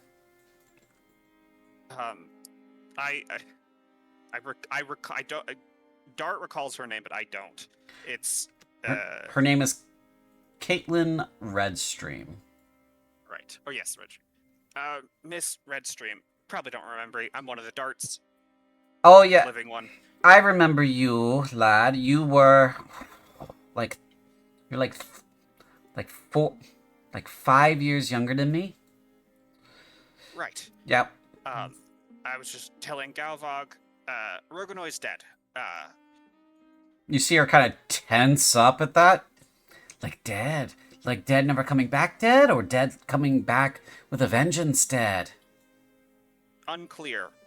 More immediately, the problem is the demon that killed him is coming back sooner and probably plans to sweep over the town entirely as opposed to eating one of us every so often. Oh, what did you fools do?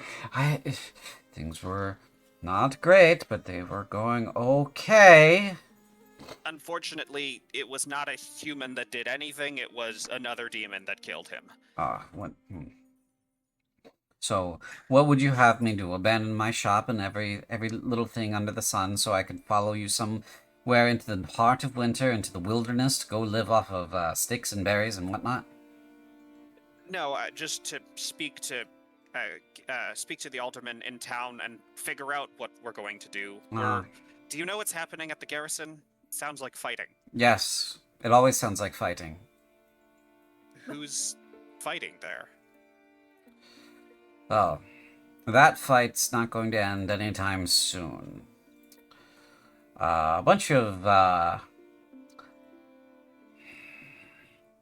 ghosts and shit. Ghosts? Yeah. Nasty fuckers, too. I saw a couple of resistance guys head over there, see if they could loot the place. Get this. So one of them opens the door and catches a face full of spears. Just for opening a door. Those military fuckwits trapped that place so heavily that approaching it is a death sentence.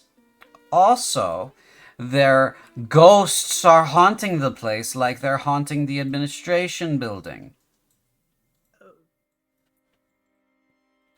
And they're pissed off. Understandably. Uh-huh. So, nice knowing you if you're going over there.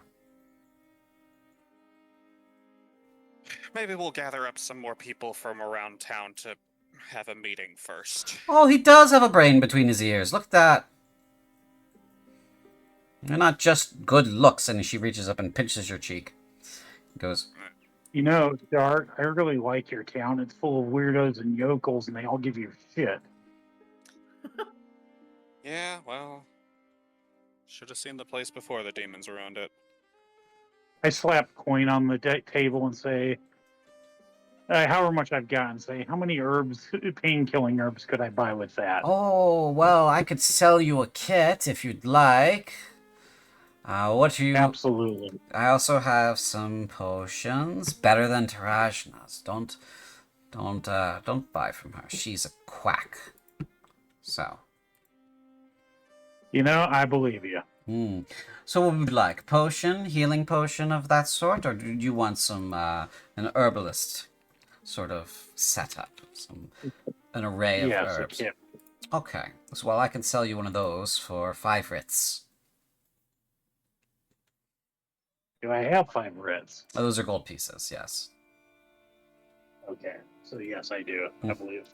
So I will hand them over. Okay. She packs a bag full of some of the local herbs and such, and she says, okay, so I am going to assume that you're not from around here, so this one is for pain, but it's not going to cure you enough pain to kill you or save your life. It's just going to take the edge off, okay? This one's for infections. You grind it up into, a paste, fine paste, and you put it on the wound, and then you put the bandage over it. Okay? So staves off infection. This one just smells nice. And so she loads the, What? Oh, no, it's like basil. So she loads up your, smelling it. You sounded like one of those teachers from Charlie Brown for a second there. Wow. Yeah, exactly. Yeah. I said if it was oregano, I could be selling. Yeah. It's not that. It's not that.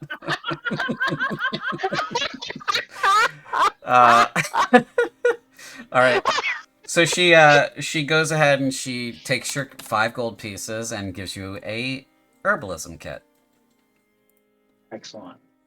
I pack it away and give her a nod. She nods and says, thank you for shopping. She looks pointedly at Dart. At Herbalicious. I'm here all the time. This is where I live. This is my workplace. Does she have any? Is it all just herbs? Is there any like books? Any other kind of shit? She has a few books. Most of them are like just like local plants sort of books. She does have a copy of the Herbalist's Guide,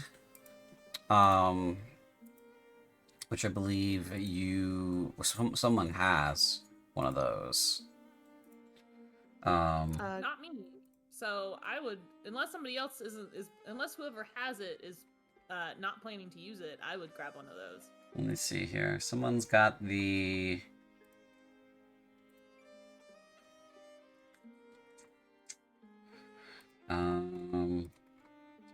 Does anybody have the cooking herbs because flavor? That's why. That's the title of the book. I do not. Okay. She is selling that for 4 gold pieces. She says, Sarah Tailfeather, Queen, Mistress of Herbs Everywhere. Great book for cooking if you're into like prepping meals and such. While they're doing that, I have Flora, Fauna, and Fungi of Cruent. Yes, which is not by which is more like your botany kind of guide where it's like encyclopedia level like knowledge of plants. But could I look and see if there are any like hallucinogenic plants here? Yeah, go ahead and make a nature check for me. Because you have the book. It's lowered the DC by 5. Correct. Yeah. Okay. Nope, that's not the right speech. Nope. Come on. Nope. You're so close. Nope. Nope. There we go. Nature. You're not gonna ask for 20? You got a 10. Why ask for things I'll never have? There's a jar of some fungus that is potentially hilarious. It's not hallucinogenic, but it can be very funny.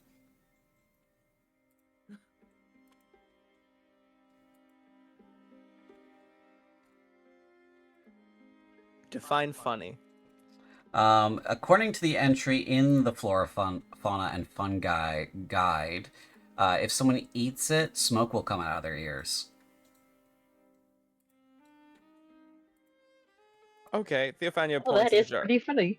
Theophania points to the jar and says, "How much for those?" Someone likes the interesting stuff. This is a smoke ear. You know what this is? Yes. I'll sell you one for 5 silver pieces.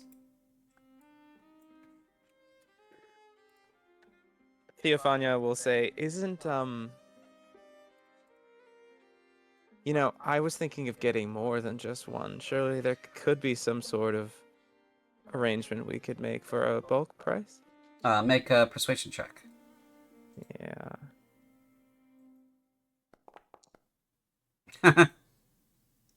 That's 2 in a row. Everyone, take note. Take note. Is everyone taking note? Yeah. You That's didn't roll 2 in 2 a in a row. row. No, you didn't. Not 2 in a row, but that's 2 in one night.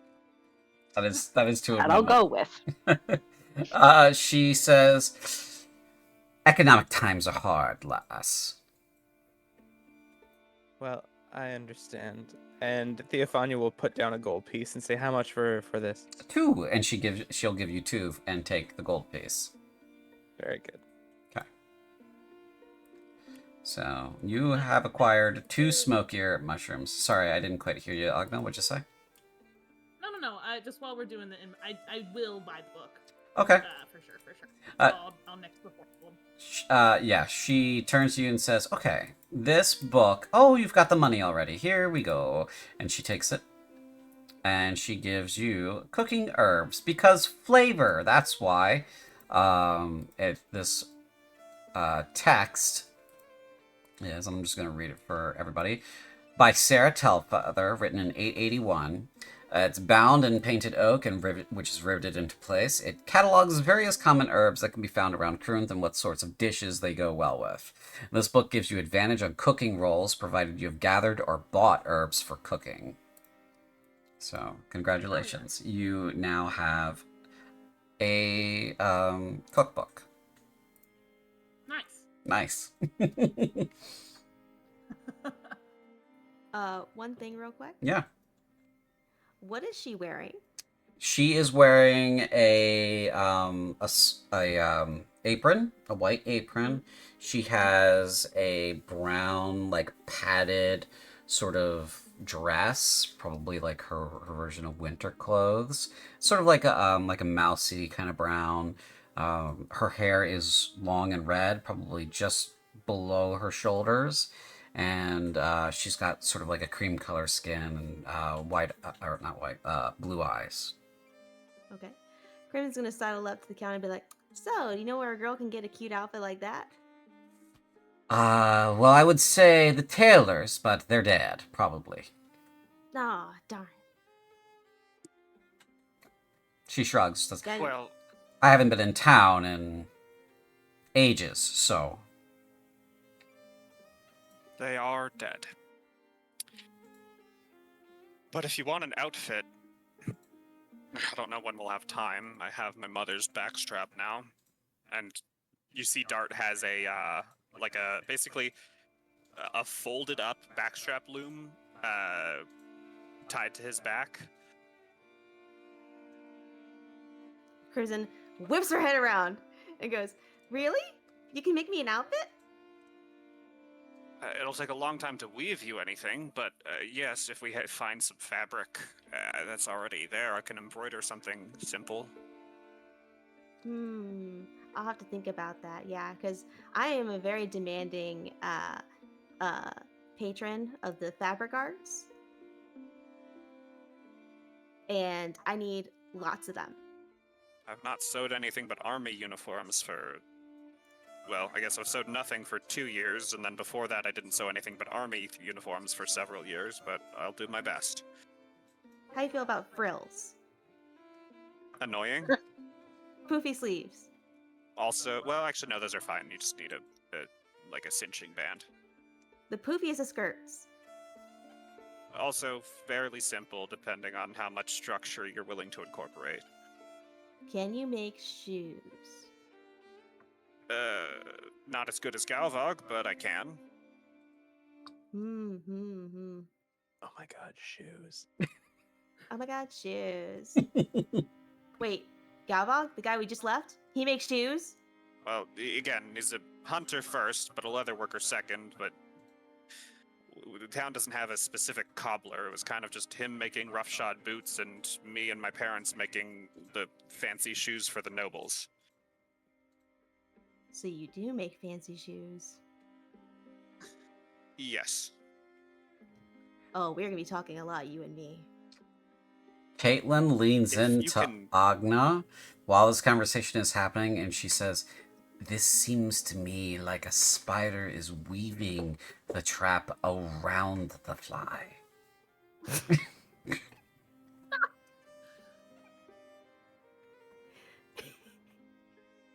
Ma'am, you don't know the half of it, and I think that's. She's also just kind of watching this in disbelieving attention. Yeah. Does Crimson overhear this? I mean, they're right next to her. Right? Yes, of course. This. Yeah. So Crimson spins around and goes, "Look, you don't understand. I had an outfit for every occasion. Probably too many, my admission. But I couldn't help myself at all. I gotta look good at the ball. Well, I wanted to be sneaky. I wore a cape. Well, I wanted to be classy. I wore a blazer. Well, I wanted to look daring. I can tell you later. 'Cause I see your eyes glazing right on over. 'Cause I had one for every occasion. Never too many, my observation.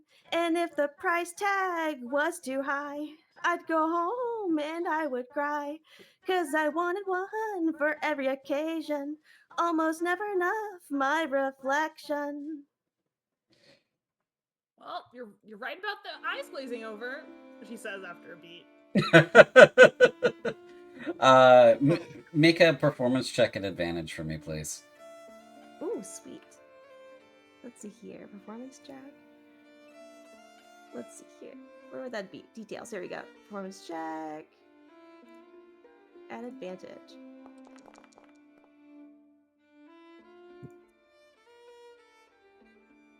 $16. 16. The shopkeep, Miss Redstream, says, "Wow, I haven't heard music in a while. That was very nice. You're welcome. Thank you." Come back to town, and maybe you'll hear some more of my songs. Spindleshanks is giving her his usual look of unutterable shock As she goes, "Well, I and disbelief. Go ahead.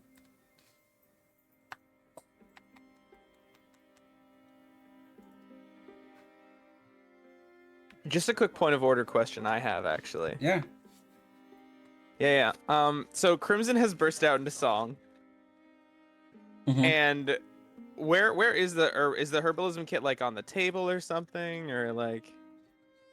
She had stuffed it full of herbs and placed it on the table, on the counter for Spindleshanks to take. Uh-huh. So it's up to him whether or not he took it. I've already taken and put it away. Okay.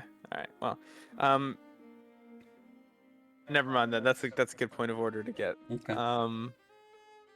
Theophania does ask that. Do you have anything? Do you have any other interesting things? Well, it really depends on what you're looking for and what kind of use you're trying to get out of it. I do have some small healing potions, Mm-hmm. but other than that, just stuff for cooking or medicine and that sort of thing. Anything recreational? Recreational. And If you want to cut loose. other than the stuff I grow for myself, not particularly. What do you grow for yourself? She looks a little nervous and says, "Well, it's not like the cops are going to come by now, is it? They're all dead, aren't they? So..." Oh, yes. Ghosts, you said. Yes, right. So, anyway, I got a little thing that I grow in my little... Anyway, how do you feel about downers? Positively. Okay. I can get you something for that.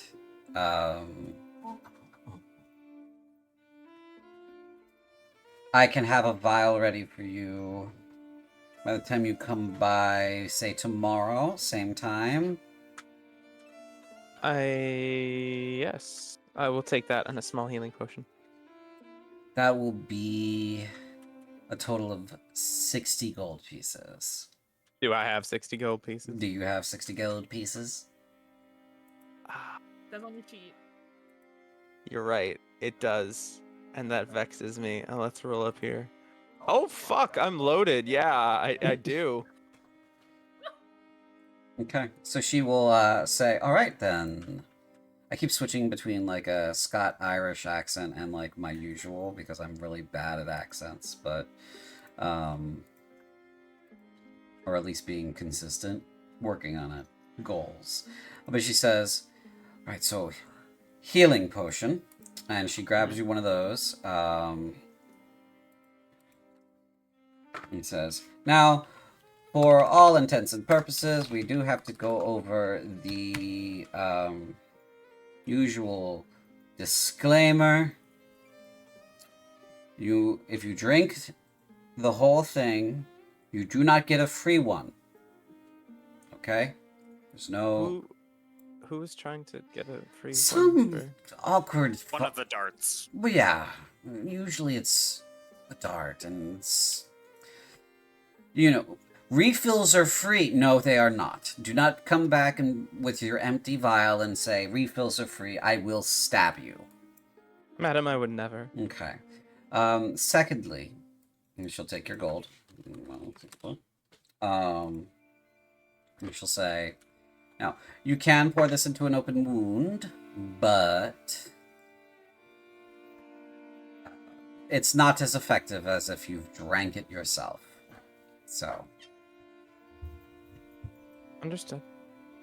Okay. Can be life-saving, so remember where you got it. Always. Mm-hmm.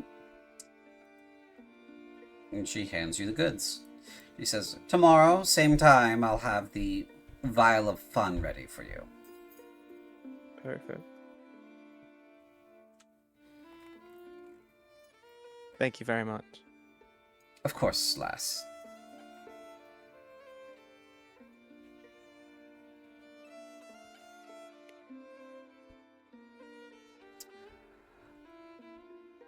All right. Meanwhile, while all this has been going on, Nin has been scouting out the road both directions at the various places we want to go, checking to make sure it's not trapped. Okay.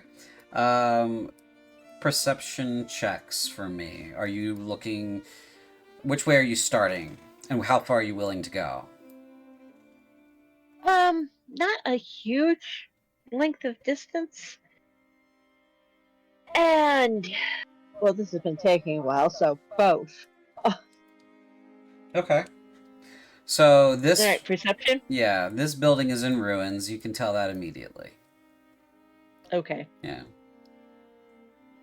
And what was that one? This was an inn of some kind, based on the signage. Okay. And the other one? Oh, this one up here? Looks like a farm. Yeah, But go ahead and roll me that perception check. sure thing. Nice. Alright, so... to be able to, like, kind of see the farm, you would need to get to at least here. This is the hedgerows Okay. and stuff. You'd be able to spot it from, like, this spot, but... You know, getting a good... That's about as... That's about as far as you were willing to go? Yeah. Okay. As you are looking around and you see, you know, you're looking for traps, you do see that the Corinthians have trapped this staircase. Charming. As you're looking at it, you see a fine dusting of snow on, like, floating in midair across, like, the steps. Going lengthwise across the steps above every other step. And so you're looking at it and you see the wire connect over into something in the snow, you know, buried in the snow. And as you look, you see that it's actually two wires that go in that direction at the same time, and you've seen them use these traps before.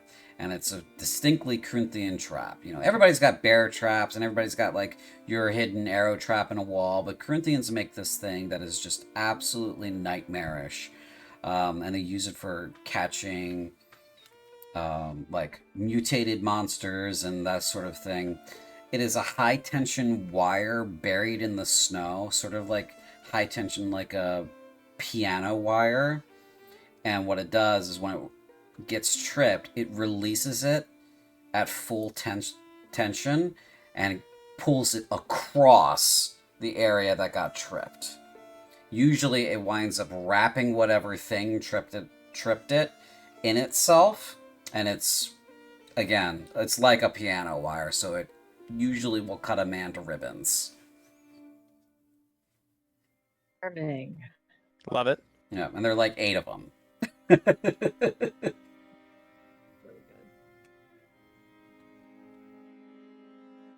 Answers.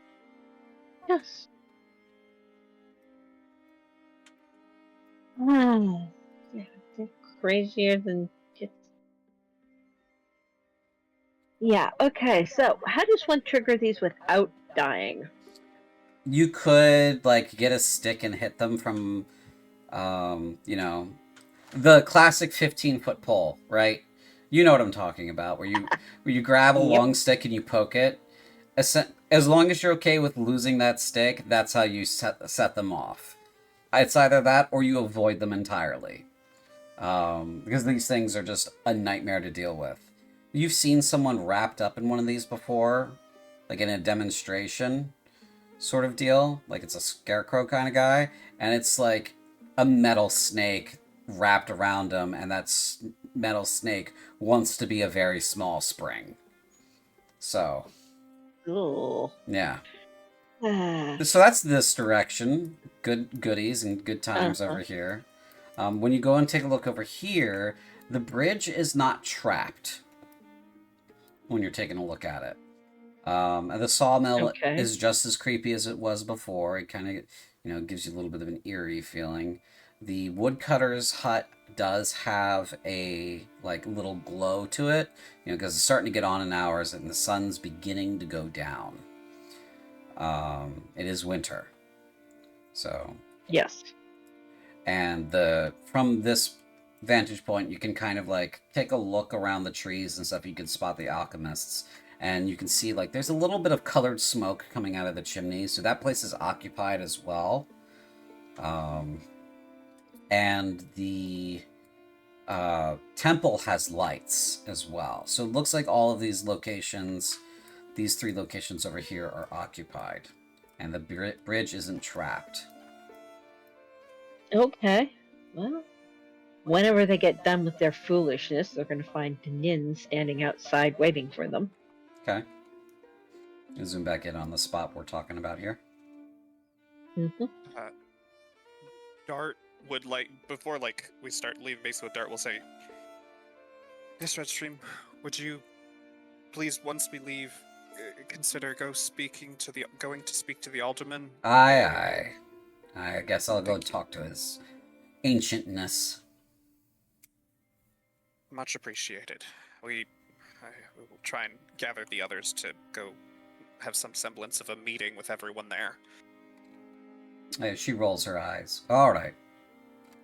Thank you. And Dart will make to leave. You see Nin kind of posted up outside. The rest of you come out as well. I think all of you are together except for Nin. And Nin, what do you look like when you are standing out there? Annoyed. Annoyed comes to mind for me. Neutral. Neutral. Okay. And she is annoyed, but she's not going to let them see it. Okay. So she's Um, appearing neutral as they approach. So, where did we want to go next? Light is falling. Yes, and, well, it turns out that garrison is full of ghosts and trapped to hell, and perhaps we shouldn't. Oh, we is should come up with a very, plan. very trapped. All right, in which case, let's try and move as quickly as it can through the woodcutters, Tarashna's, and I guess the temple. Hold on a moment.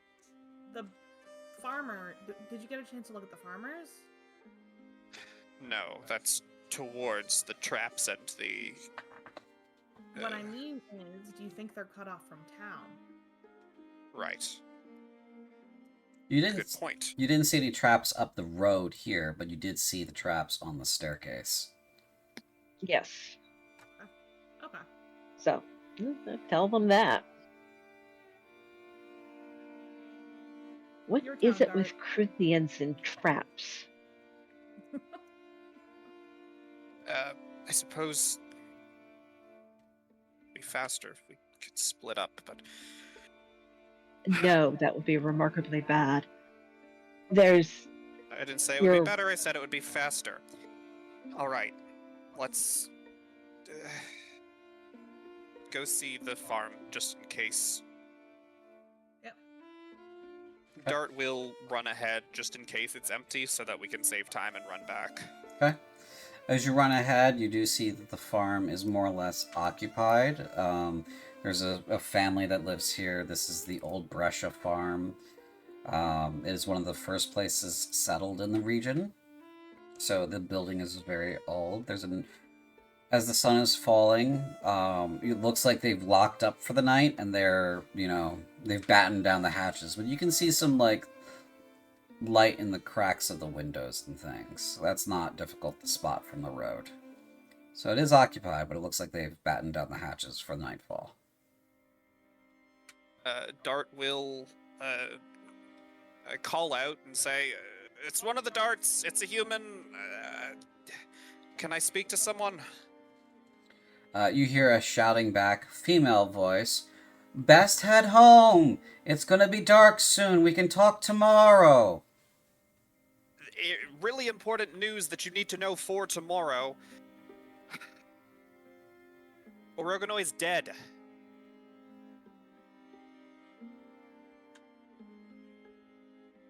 And silence returns your message.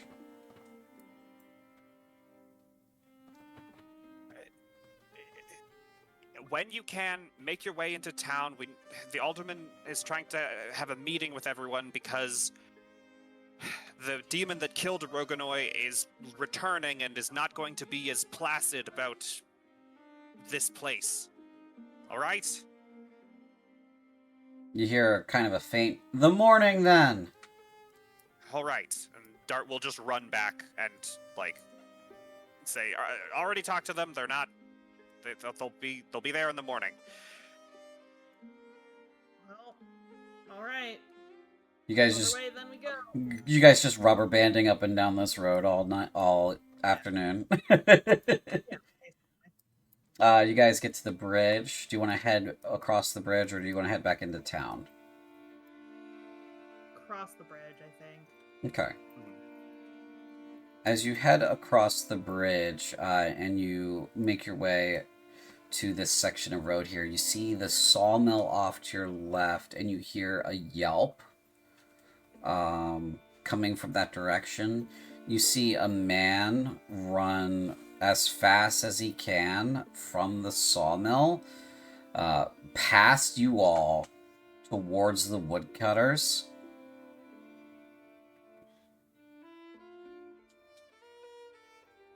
Okay. We'll run after him. Okay, you run after him. You reach the woodcutters. The rest of you arrive not shortly after. And you find the place locked up. Not demons. We have a message from the alderman. Skeletons? I ain't going nowhere with them skeletons wandering about. Right, that is probably we should know. We're not skeletons either. Well, Roganoi's dead. A worse demon is coming. Meeting at the Whispering Raven tomorrow.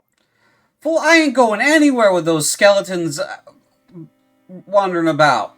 No, fuck that. Not during the day? They wander in the day too. Fuck you. Where are the skeletons coming from? Where do you think The graveyard? the Sure. sawmill? Why are there skeletons in the sawmill? No answer. Fucking hell. Crimson's gonna use message real quick Yeah.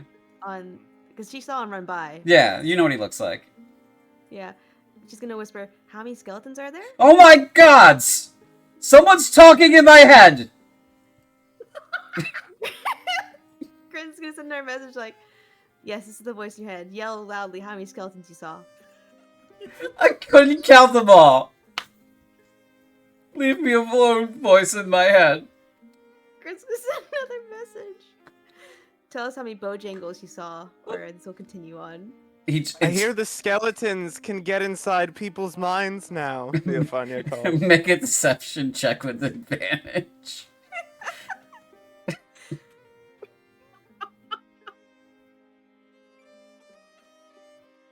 Can I add to this if I start making skeleton noises? This is what the advantage is for, because you're Okay. helping with how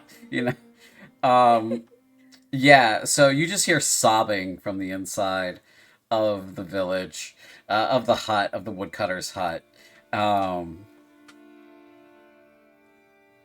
Yeah, just sobbing. You've made... We'll take care of the skeletons. Oh, sorry. Yeah, I'm just saying, you've made a grown man cry. You were about to promise to complete a quest there, Dart? We'll take care of the skeletons if you go to the meeting tomorrow, alright? You hear sobbing in the affirmative.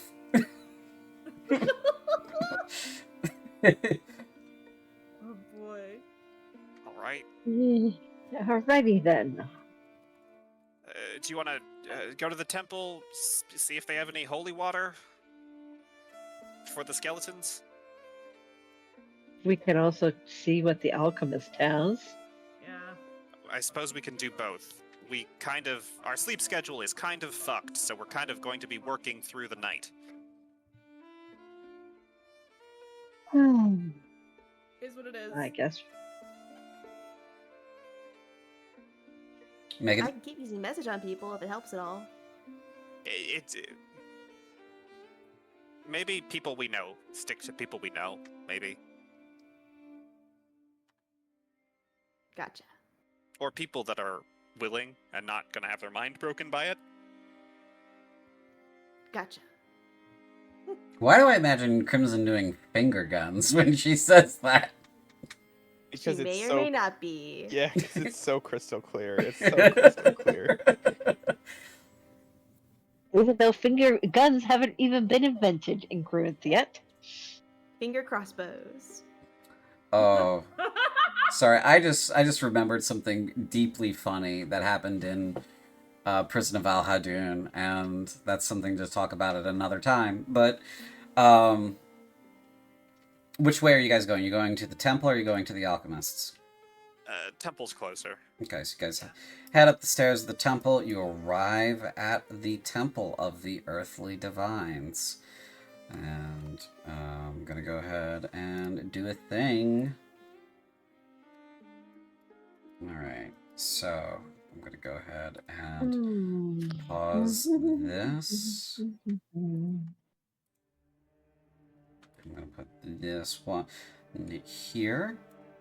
I'm gonna put this one here, and this one here, and this one here, and this one here, and this one here.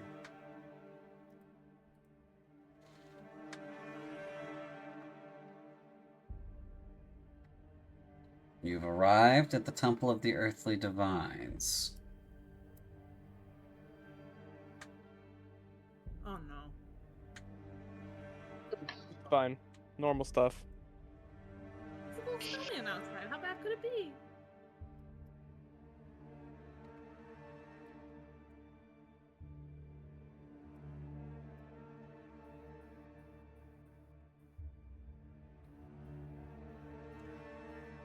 Do we want to So- go?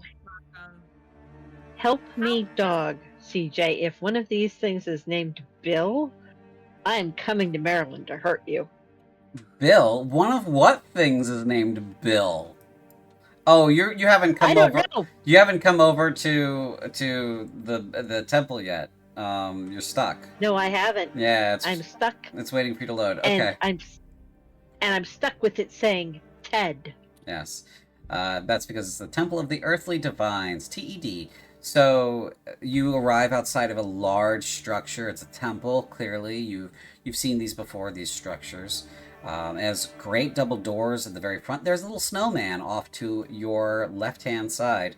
And there is a crypt, obviously, and a graveyard further left. It looks like a well-established building. It is in good shape, as far as you all can tell, and you are free to do what you would like. But it is getting on in hours.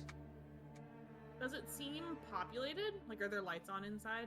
Yes, it does seem like there are lights on inside. I want to go. Go ahead. Go ahead. Darty's just gonna listen at the door first to see if, like, does it sound like there's people inside? I'll make a perception check.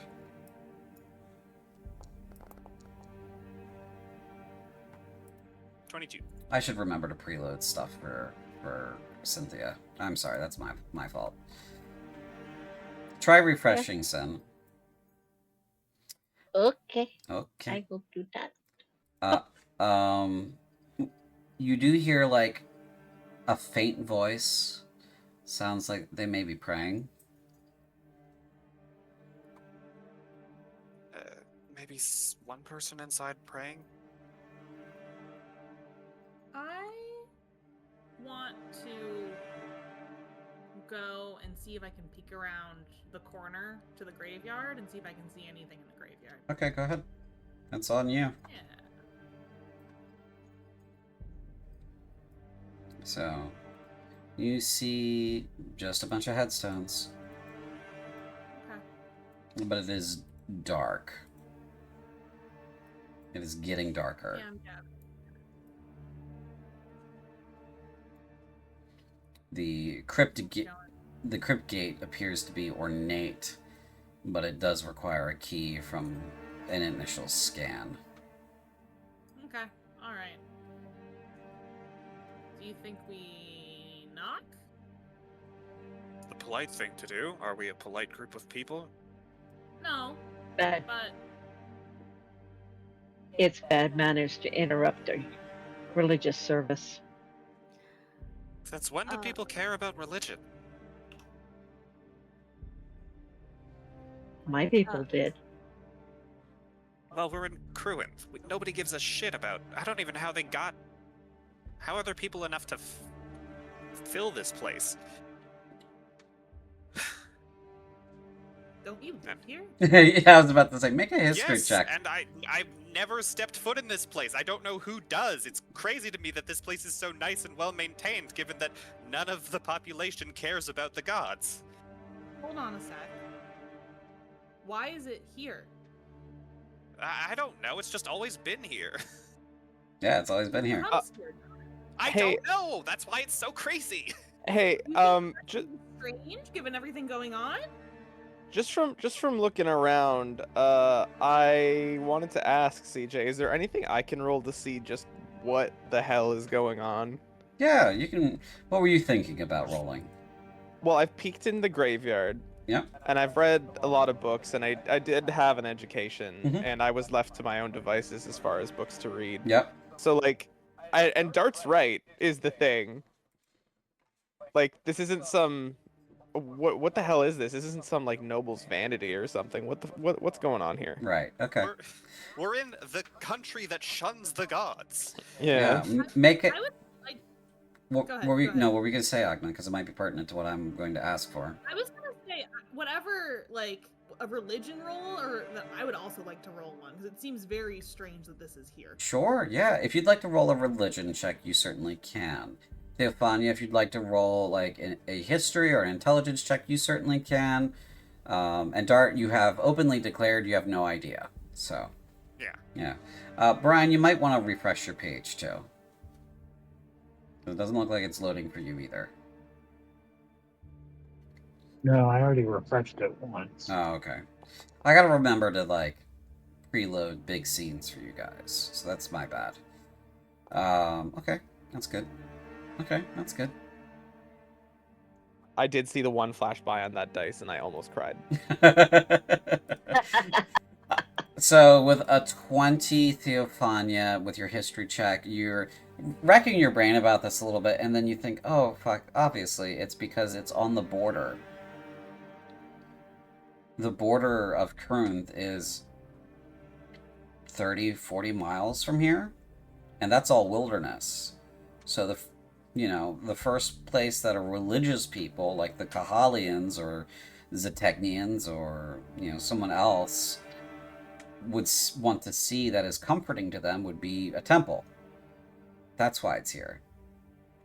Because And the immigrants or refugees that come this way would find comfort in that.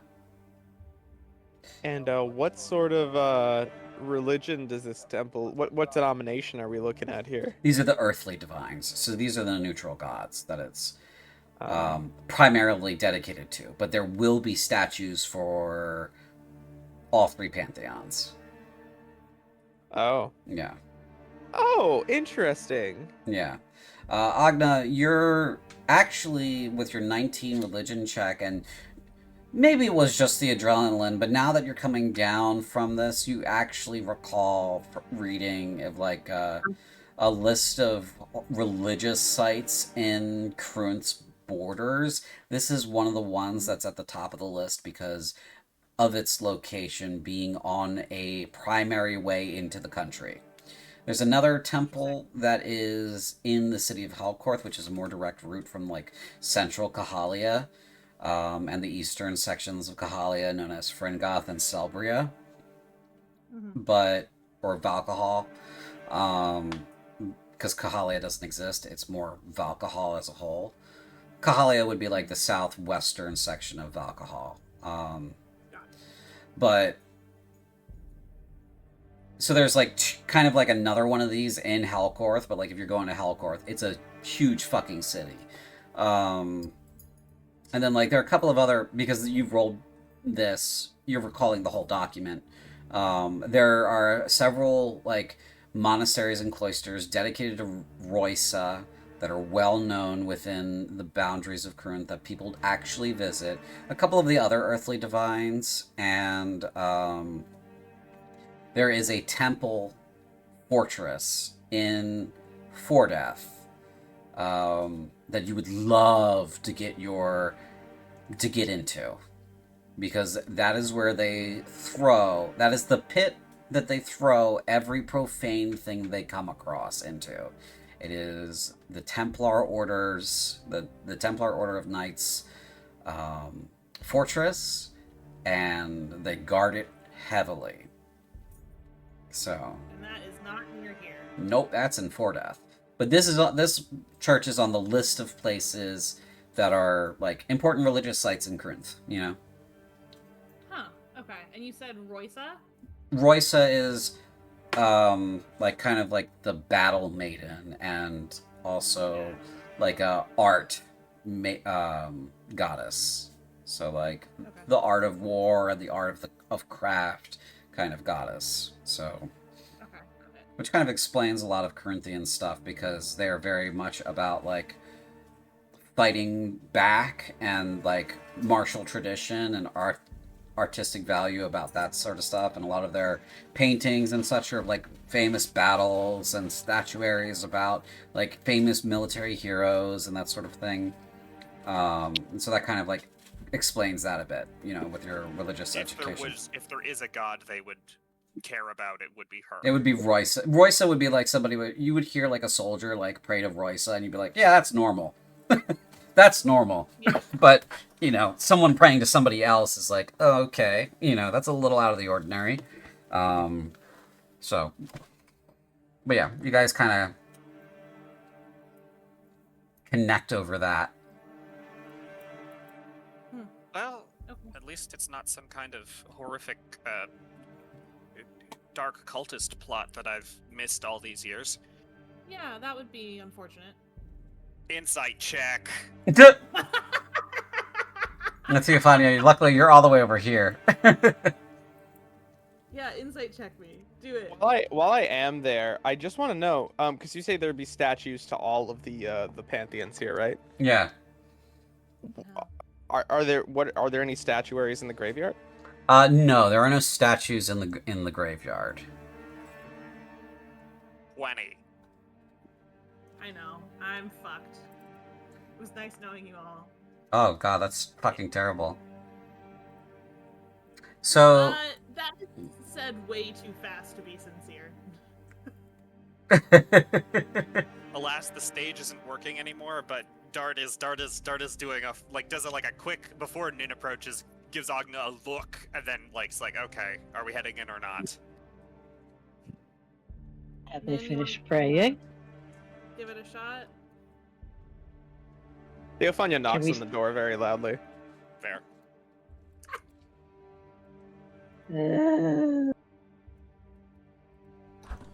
You hear one of the doors open.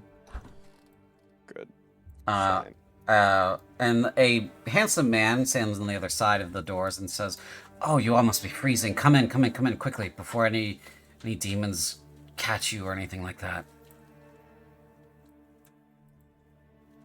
Where's Spindleshanks? He's at the back.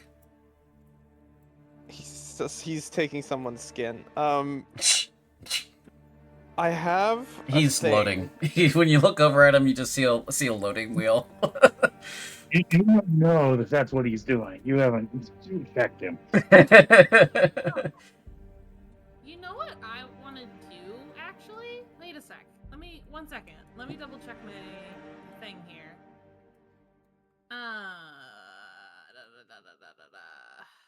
Medallion of Thoughts.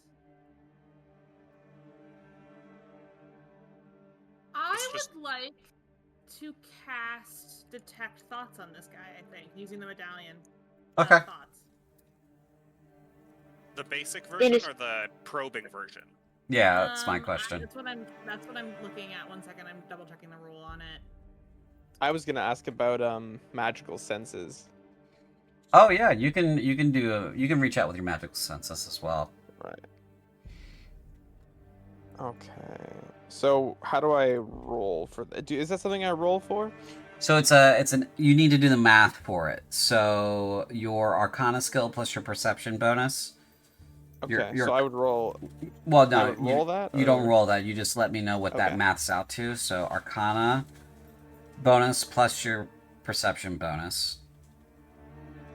I was so bad at this. Okay. So my Arcana bonus is +4, Mhm. and Perception, you said, Yep. is +1. So you can sense a cantrip level spell within 5 feet of you, without actually seeing it. Yeah, it's not the worst. It's because your perception is very low. But Yeah. I opted to do that instead of like doing a roll for magical senses because like at least now it is based on potency. Yeah. So you do not sense any magic aside from the stuff that is coming off of some of you, like some of the magical objects. Has gone out and is going to pull Theophania and Spindleshanks inside. Okay. Hosker closes the doors. You wanted to cast Detect Thoughts. Which level? Did you want to do the probing or the non-probing? I'm going to. I have to cast it as a second level. That's a free and cast. then- Yeah. Oh yeah, it's from the medallion, yeah. And then from there, the way I've always read the rules is that you can cast it at the surface level, and then as an action switch it to probing. So I think I Yes. would at least like to start with probing, or with the shit. Right. Start with the surface level. Yeah. So surface level doesn't take any charges. It's just a thing you can do with it, I believe. While wearing it, you can use an action to expend one cast. Limit gains 1d3 charges expended at dawn. And then under here, we should have... It still takes a charge. It's just the creature doesn't know that you're doing it until you start probing. Yeah. So you have 2 more charges left for this period. I know I didn't configure that correctly, but that's how many charges you have left. He is thinking the literal thoughts, oh, it is so wonderful to see people again. It has been so long. I was beginning to get worried. Hopefully these folks have some news of what's been going on outside. Okay. I won't probe deeper. Okay. So he says, I'm Husker. I am the priest here at the Temple of the Earthly Divines. If you're coming in for shelter, there's plenty of space. You guys can make yourselves at home here. I still have some food available, and we do have some quarters you can rest in if you'd like. Tell me, where are you all from? We come from the castle. Orogonoi is dead, killed by another demon. We're moving around the town trying to gather everyone to meet and discuss what next to do because the demon that killed him is leaving and returning with more forces to sweep over the town and decimate us all. Well, at least only 1 in 10 of us will die. Great. What? Decimate. No, okay. Other use of the word decimate. They're going to kill us all. Oh, exterminate. Okay. Yes. Exterminate. Understood. I want to insight check this fucker. Sure. Make an insight check.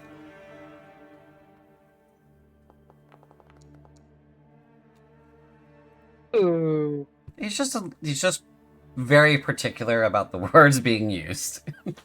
You know, Oh Christ, he's a pedantic priest. fine. So he says, "All right. Well, is the road safe to head over to the village?" Well, there's some skeletons in the sawmill. Do you know anything about that?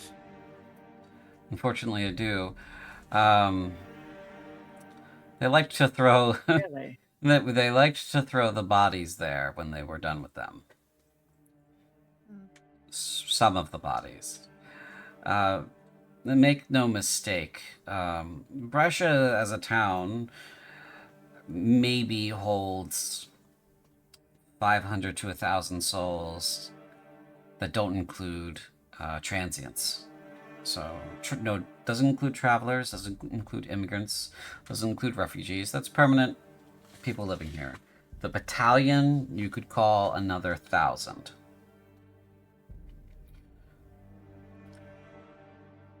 From the amount of death and carnage I've seen disposed of in various sites around town, probably 10,000 souls have died here.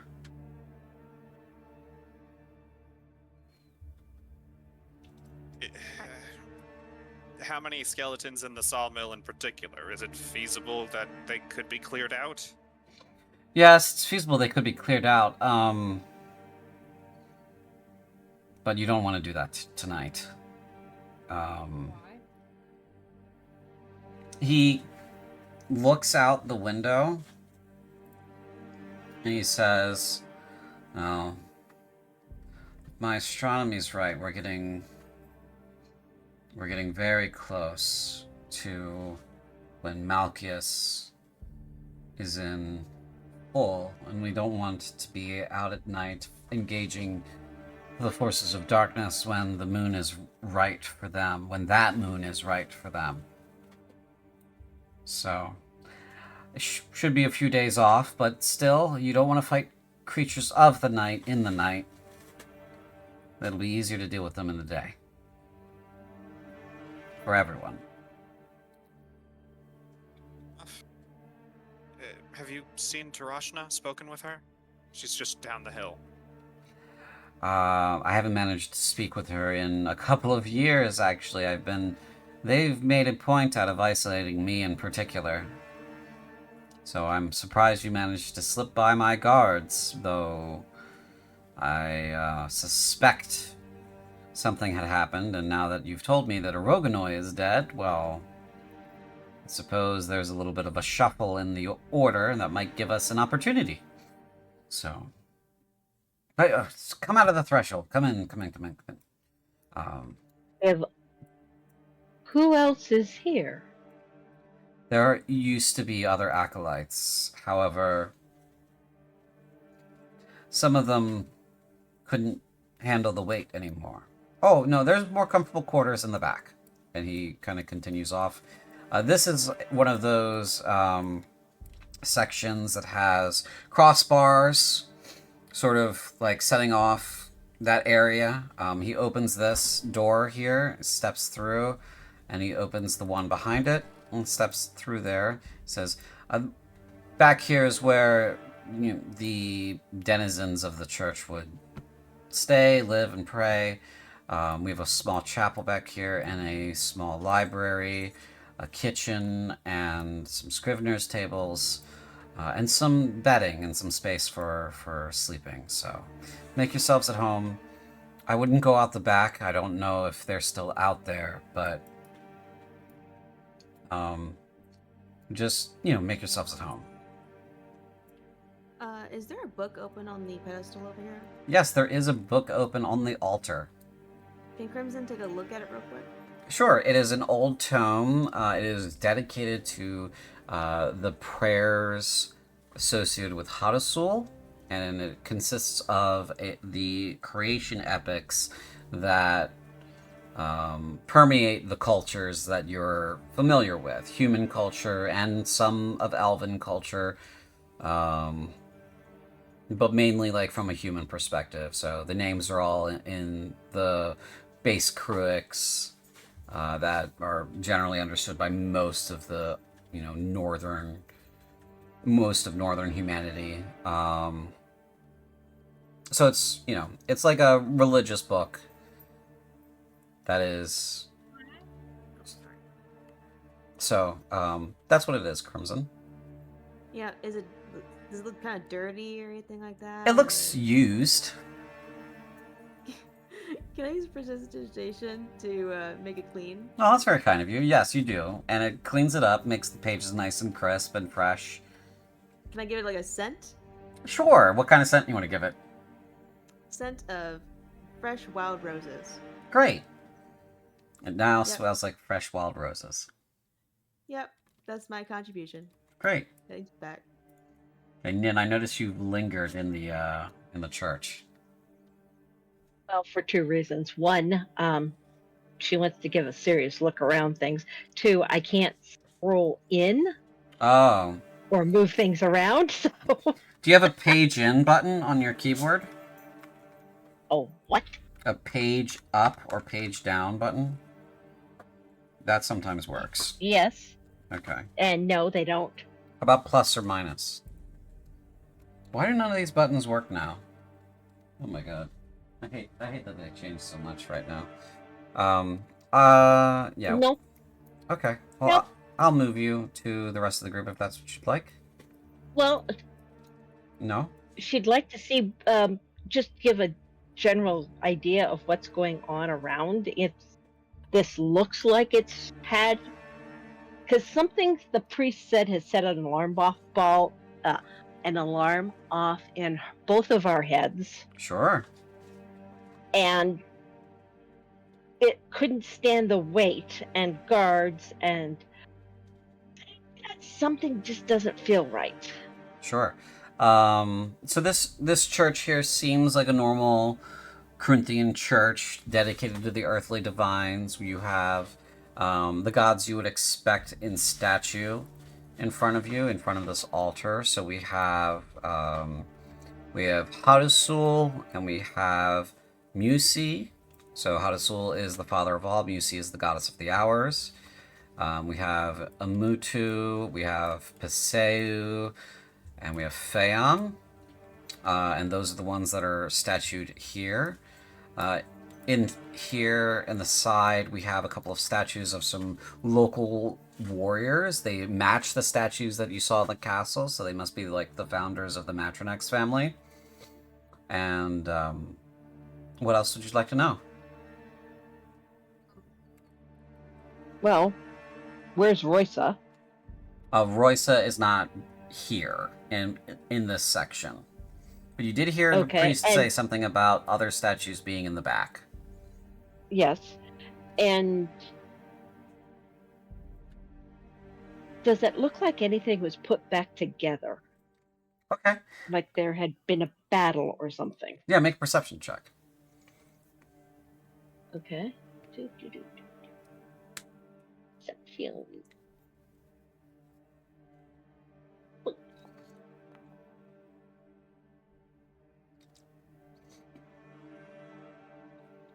It does not. So it all looks like it was huge, same age, no repairs, Yes, it looks like it. anything like that. Yeah, it doesn't look like anything's been. Like this temple was once destroyed or rebuilt. It doesn't look like it was recently damaged and rebuilt. It looks like it's been left alone. Okay. Well, if you can get me back in with the others, that would be awesome. Absolutely.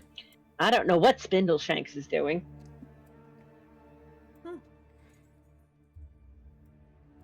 Honestly, trying to figure out why he's still following everyone around as opposed to pulling ants out of here. Okay. Well, it's inside and it's dry. Yeah, there's And that. these three statues are like local warriors, correct? No. The statues in the space off to the side, down in the central temple area, were the two warriors from the Matronex family. These I see. statues are also additional gods. Mhm. So all the way Which down one? the line here. So we have. Go ahead. No. I was just gonna ask which pantheon. You're gonna go through it. Don't worry.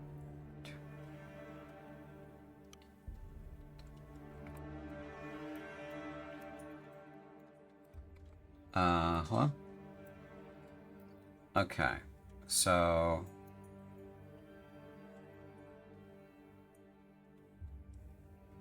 The ones that we have here are.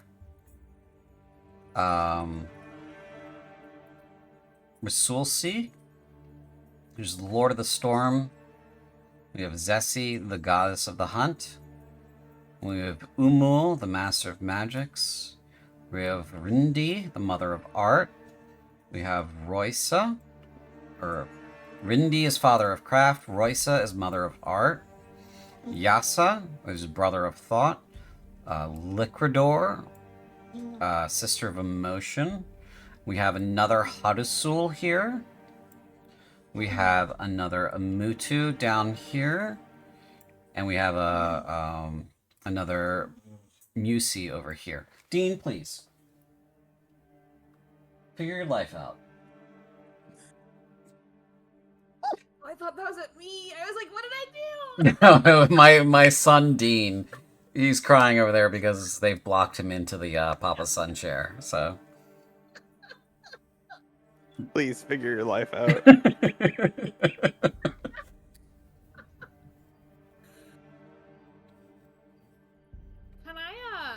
I see what this book up here is? And slip up there. Yeah, you slip up there and you kind of peek at the cover, and it is a book of hours.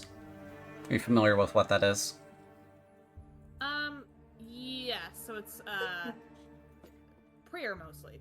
Yes, it is a prayer book for people of your character is very familiar with one because your temple had one for your priests and your acolytes and such, and so this is a book of prayers for various hours of the day, for various days of the week, for various months of the year, and it's meant to be cyclical. And so, this man was up praying at this time of day in the main temple, but he could have also just as easily finished his prayers back here by himself in private. So. Okay.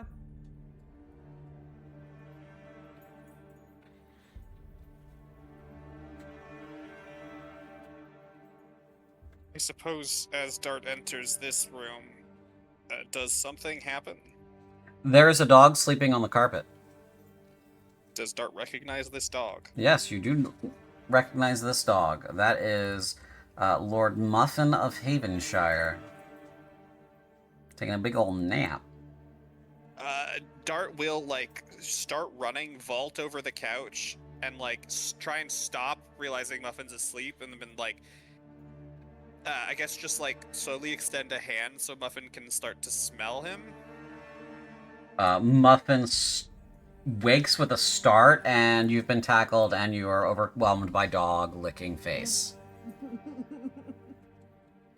Dart is just overjoyed and is speaking in a ridiculous little baby voice, saying, I can't believe you're alive. You're so good. You're so good at being alive. You're suffering both the stunned and paralyzed conditions. You're incapacitated for the next 15 minutes.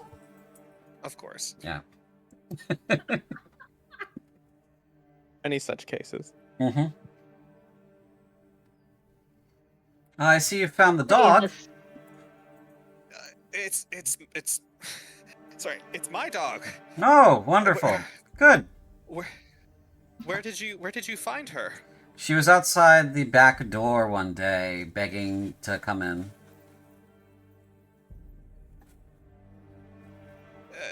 Dart, I suppose, will stand, picking Muffin up, holding like a baby. This is a big Irish wolfhound. Fair. We'll try. It's like, oh wow, I can't do that anymore, huh? But we'll sort of take her along to come before. Sorry, I've forgotten your name. Hosker, and it's all right. Hosker. It's an emotional moment. I'm Hosker the priest. I will try not to say anything rude about priests, but thank you. And he'll take Hosker's hand and shake. Thank you. He shakes it and he says, most of us deserve stuff being said about us. Some of us, not so much, but most of us do. So, but I appreciate the candor.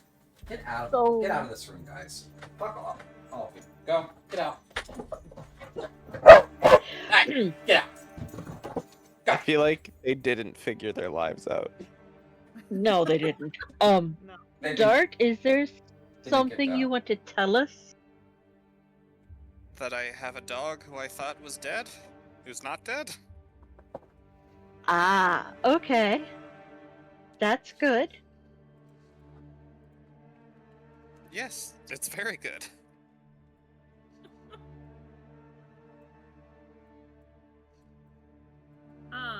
CJ, Yes. is the Christmas tree here canonical? It is not a Christmas tree, but it is a tree that is lit by magic lights. Okay, got it. Yeah. He said, No special, what? no special meaning. No, no. So Husker says, "Oh, I see you're staring at the tree in the corner." One of the brothers wanted more color in the room, and so he lit it up like that. I don't hate it, he says. He's dead now, and he kind of walks off a little bit. Ooh, sore subject. This guy must have been here for a while by himself. How did he die? Well, he left the temple, and I have never heard from him again. So I'm assuming he's dead. Is that what you meant about the wait? Oh, yes. I was of the belief, and many of my fellows were of the belief, that we were just waiting here to die. Which, likely. So.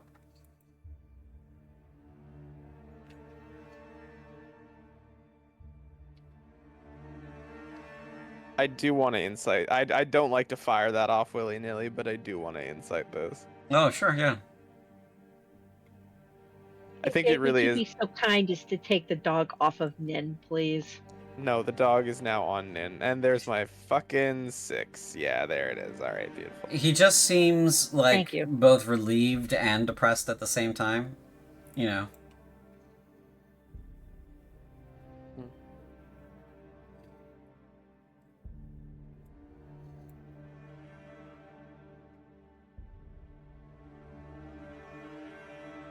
Father, why have the demons left you alone?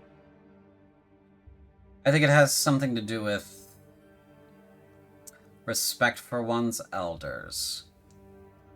This temple is devoted to their parents. Well, they're God's parents. And so those are the beings that put them in their hells. They don't want to upset them, I suppose. So, instead of defiling the building with their presence, they have left me to die. Alone.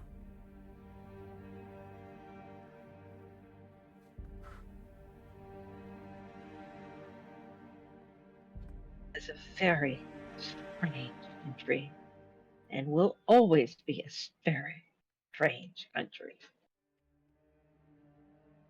I don't suppose you're wrong about that. But I think every country's strange.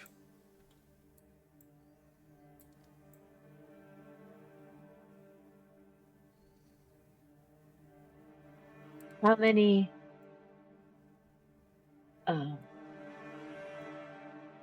others were there? Oh, there were 5 other priests here.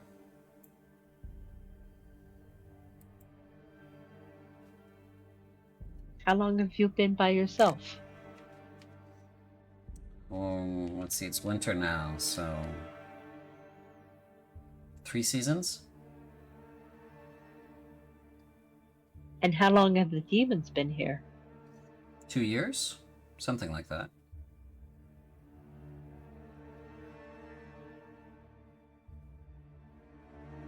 Hmm.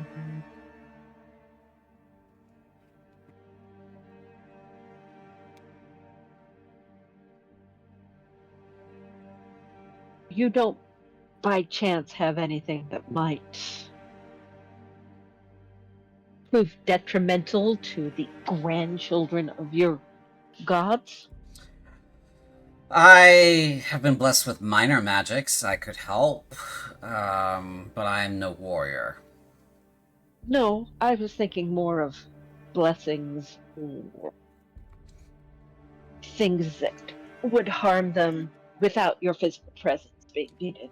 That would take some time, but I could enchant such an object with some divine light. That might prove to be useful. I am also a healer of sorts from a magical perspective, and I can break some enchantments. Also useful.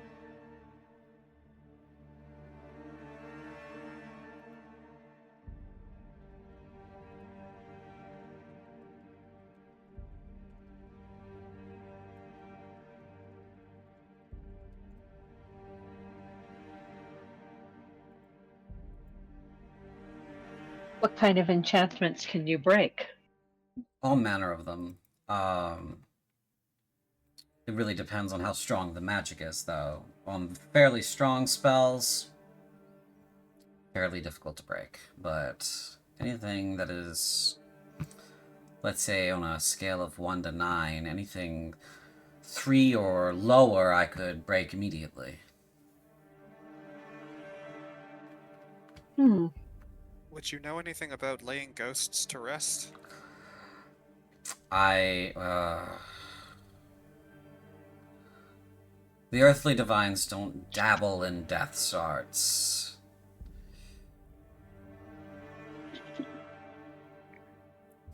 They're not. That is not our domain. That is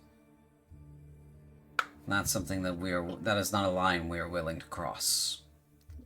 We are happy to bury the dead or cremate them, whatever your traditions demand. But aside from destroying undead, we won't do anything beyond that. That is not our domain. We will not touch it.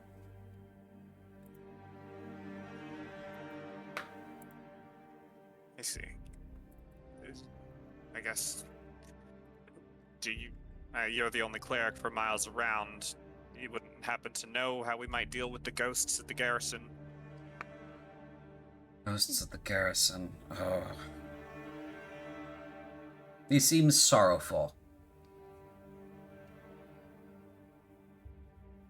They are soldiers.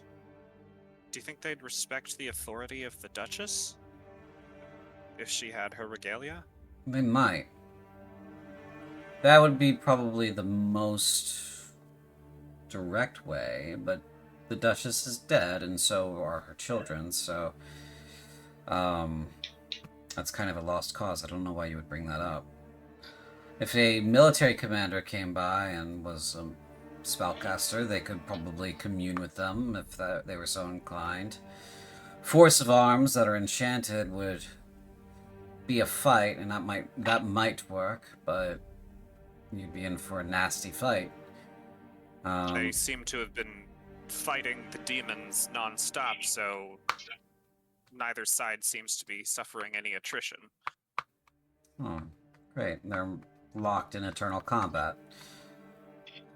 That's amazing and awesome and terrifying at the same time.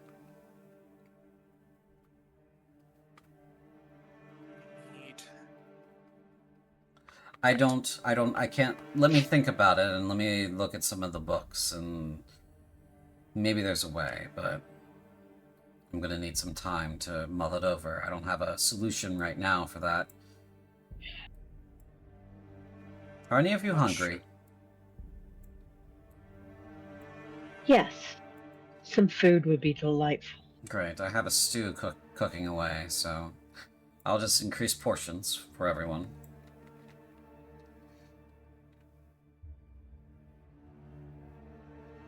I have... Oh, sorry. I just wanted to do a quick investigation over here on the sleeping places. Sure, yeah. Make an investigation check. And Dart, if you had a question, go ahead and ask. I do have beets and peanuts and beans to add to this stew. Oh, great! To increase the volume of it. He is quite happy to receive the beets and beans and whatnot. I think you said peanuts. Yes. Yeah, he's quite happy to have those. He says, "Well, food's food," and he tosses it into the pot. He cuts up the beets and, of course, treats the various foodstuffs, but he eventually into the pot. So this is going to be a very interesting meal. Crimson can walk over and use prestidigitation to make it taste better. Okay. So do you do that? Yeah. He says, "Okay, so you can do magic that can make food taste better. Where have you been all of my life?" I can also warm it up or make it cold, so don't make me angry. Wonderful. I am truly blessed. Okay, let me finish cooking this. We'll all have some food around the hearth in the other room and get comfortable. And at that point, do your spell so it all tastes good, because I have no idea what this is going to taste like. Gotcha.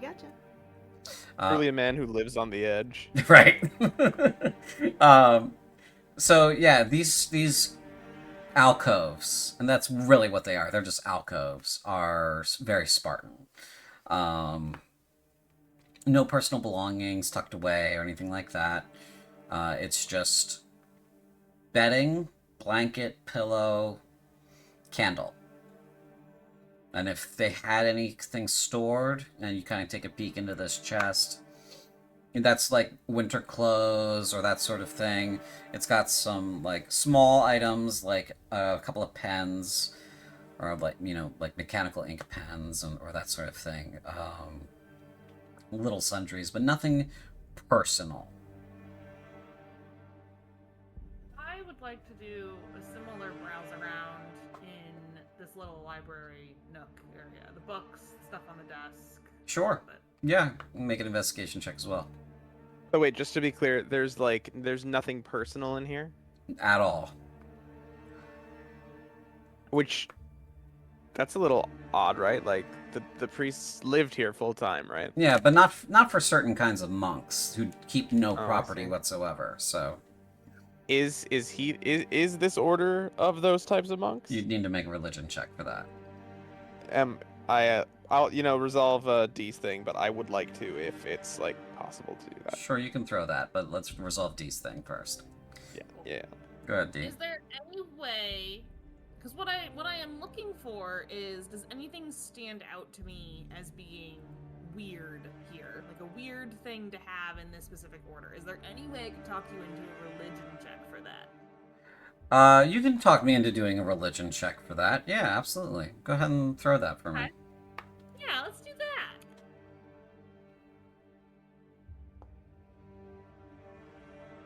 That's better. Sure, yeah. I'll take that. Okay. As you're going through the stacks here, most of these books seem to be very specific monographs about various religious studies, like where's the location of Zessi's Woods, and what does that mean? Is it a real place on this, on this globe? Or that kind of, like, those kinds of scholarly articles and treatises and that sort of thing. Some philosophical texts and morality texts and, moral philosophy texts, what does it mean to be a good person, etc. What does it mean to be a good person in a world where you die and monsters are going to eat you? Like that sort of thing of like wrestling with those big questions that Corinthians might or might not wrestle with, might or might not ignore entirely just for the sake of their sanity. And as you're going through the stacks here, there is a very small book that is tucked away between two larger books, sort of like it's compressed in there. And this seems odd because religious folk are chatty. They write things at great length. And you know that because you're a scrivener as well. You've done that sort of thing before. And these desks are for scrivening. They're for copying. They're for, writing these sorts of things. There's a small, like, little booklet that... Is there a title on it? Oh, sorry, go ahead. No, sorry, what did you say? I didn't quite hear you. I said, is there a title, like, on the spine? Yeah, what languages do you read? Common Kruic, High Kruic, Kahalian, Demonic, and High Demonic. Okay. You said Common Kruic, High Kruic, Kahalian, Yes. and High Demonic, right? And regular Demonic, yeah. And regular Demonic. Okay. The language of this text is in a form of Kruic that you don't understand. Okay. I'm gonna pocket it anyway. Make a sleight of hand check. Great. I'm so good at that. Okay. Well, All right. Alright. All right. So let's see. I don't think Crimson is watching Agna unless you are, Crimson. No, I'm paying attention to the food. Right. And Nin, what are you paying attention to at this time? Everything and nothing. Okay. So you're not focused in your attention, so you don't notice this. And you definitely... What? I'm not looking for gross. Nin isn't looking for gross things. Or fine things. She's looking for gross, as in gross not being disgusting, but gross as in large. Macro as opposed to micro. Yeah. So this is more of a micro thing. You're going to miss the sleight of hand check. And Hosker is cooking, so nobody notices you taking this little booklet. And he was really the one I wanted to avoid seeing anything anyway, so that's perfect. Yeah. Okay, I will. If that's the only thing of interest, I will mosey my way back over to the group. Okay. Spindleshanks, is there anything you want to do in this church? I feel like he feels out of place here. Yes, very much so. Not spend a lot of time in churches or other religious locales. He's actually he's set himself up in a pew. Okay. And he's found a stone, and he's sharpening the various blades. Great. So he's busy working. So I'm going to put him by Yeah. himself in the chapel on one of the pews there. Hosker, if nothing else happens, Hosker will finish cooking, and he will set out enough bowls for everyone, including the dog, and he will give everybody a dinner. Can Crimson make it taste like something? Sure. Yeah, absolutely. What do you want to make it taste like? Can she make it taste like cake? She can make it taste like cake, yeah. Yeah, she's gonna taste like liquid cake. Liquid cake. Oh God, I.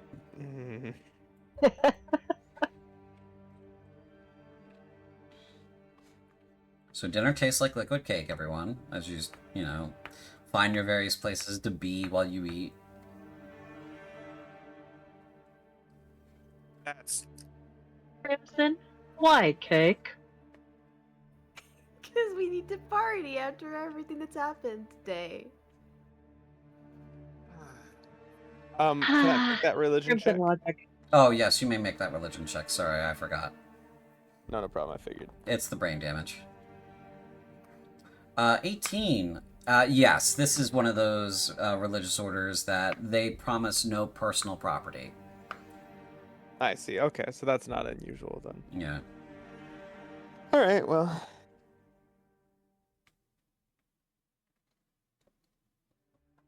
Oscar, you said there were 5 other priests with you, or Yes. mendicants. Right. Where do you sleep? Oh, I sleep at the end of the hall. Dude, the statues, at the end of that hall, there's a room back there for the, I suppose, head priest or bishop, whichever you would like to call it. I sleep in that room. Oh, I was just curious, because 5 and 1 makes 6. Yes. Yes, it does, indeed. Were you the head of the church? I was not, but he died very early. He had a heart attack. And then I was the senior most priest, and so I was moved into his position.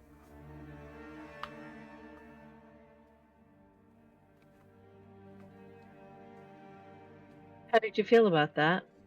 Oh, I hated every second of it. The man was like a father to me, and he told me everything I knew. And one day he was just gone.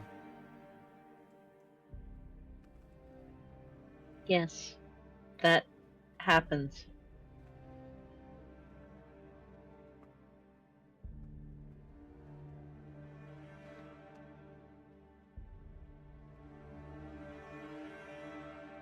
Oh, come on, guys, help me out here.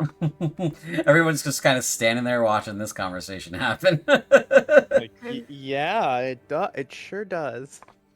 Dart's Everyone's torn. eating. If you want to talk instead of eat. What were you gonna... Sipping my Darn. cake. It's It called is- yeah. roleplay, Brian. It is liquid birthday cake. What were you gonna say, Dart? I think Dart is torn, and I suppose he's going to like. You mentioned these guards. Yes. You've not seen them or heard from them. I haven't seen them today. What are they? Just demons? Yes. They don't post Scrumgore out this way. Those little guys are easy to scare and send off. They know better than to attack one of us, but they, are stupid, and so something stupid might happen. No, they don't post anything as easy as imps or Scrumgore to handle out here.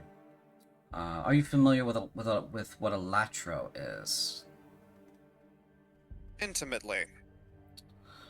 Oh. Latro. I see. You said bother us, but you're the only person here. Well, myself and the dog, but us as in the collective, the rest, the priests, the other priests and I. I don't suppose there's anything. Do you know much about these Latro? I have an Encyclopedia Demonica over on third shelf in. Only what is written in there. I don't suppose there's anything you might do about their bites. I do not have the means. The magic that was required is of a level that is greater than my own. I could restore you from blindness or deafness, cleanse a poison from your body, or return, your function, your motor function with your arms and your legs and that sort of thing, but nothing greater than that. I cannot cleanse something like the lateral bite.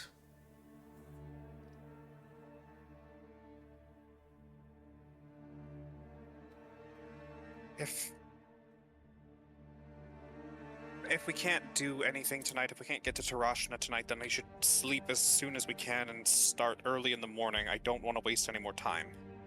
Wow, you're trying to speedrun sleep. This boy is speed! All he knows is go fast. All he knows is go fast. Is anyone else not concerned that we've spent it's a day has gone by, and that means that Samhai is a day closer to her forces, and thus a day closer to coming back? I agree with you, Dart. I think we should sleep.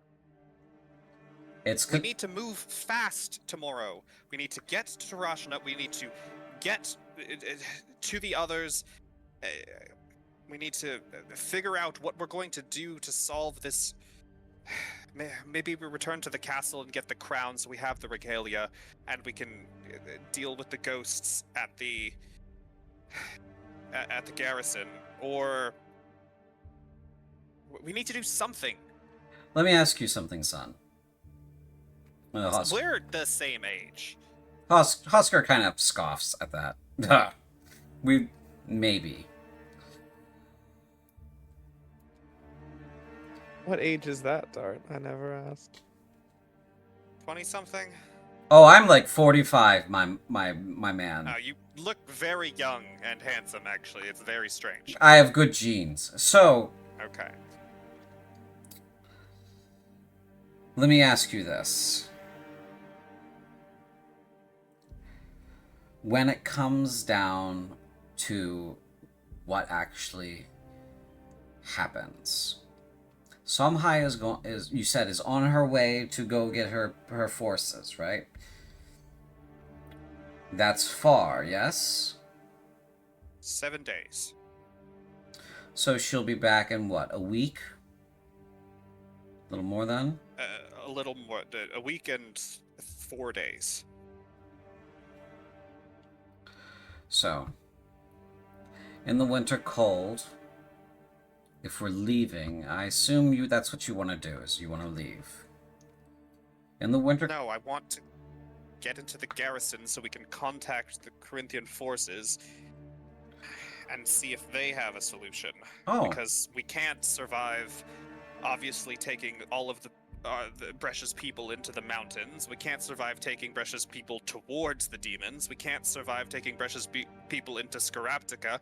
We can't survive taking Brescia's people into Valkahal because there's more demons there. We're stuck. We're trapped. We have no solution except for beg for help from the army. Right. And so what my point is that you need to take a breath and you need to center yourself, because this is going to be a long fight and it will not be over tomorrow. You cannot burn yourself out on tomorrow's problems today. You need to have that energy for tomorrow. You will get your rest tonight, but it is early still in the evening, and you want to have most of the day available to you tomorrow. You don't want to be crashing while there's still daylight, right? So, spend some time with each other. Go to sleep after that, when it's well and still and quiet. The military will take time to get here. It will take time for Somhai to return. In the meantime, we should not burn ourselves out running around like headless chickens. Instead, we should be taking measured, deliberate steps to countering them. So, first step is getting everyone in the same place so we can actually discuss what needs doing. Right, but Tarashna's not going to leave her hut. Not at this hour. And she'll be hard to convince. I'll go with you tomorrow morning. But morning will not arrive any sooner if you go to sleep now. It'll be still dark when you wake. Understood. I've got to kill those fucking skeletons so that the woodworker will also leave. Right. So there's plenty to do in the morning. And you're gonna want your rest for it. Gonna go meditate. Do that.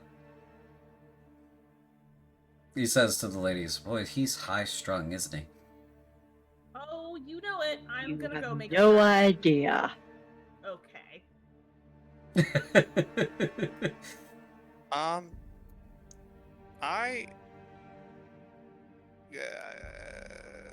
You know, let's roll for it actually.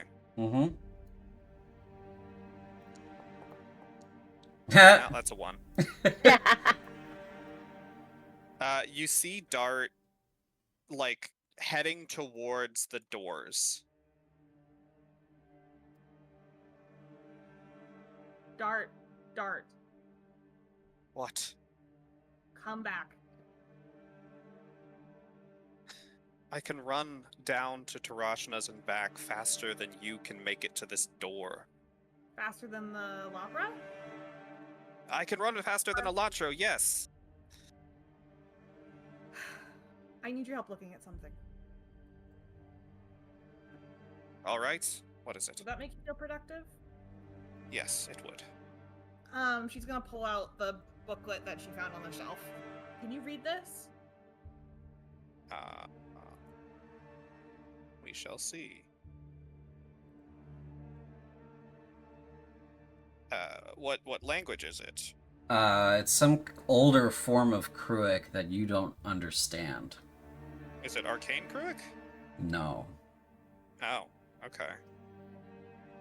Uh,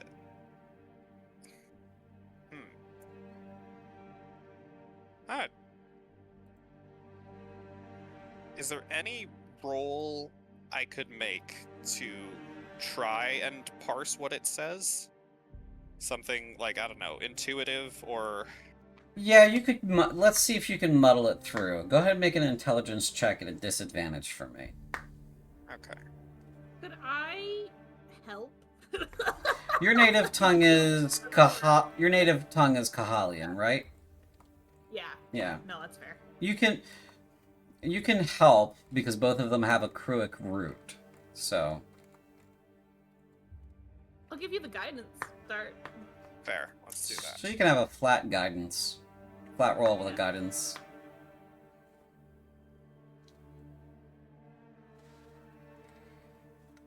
12. You're kind of turning it over, and the words are... Some of the words are definitely cognates.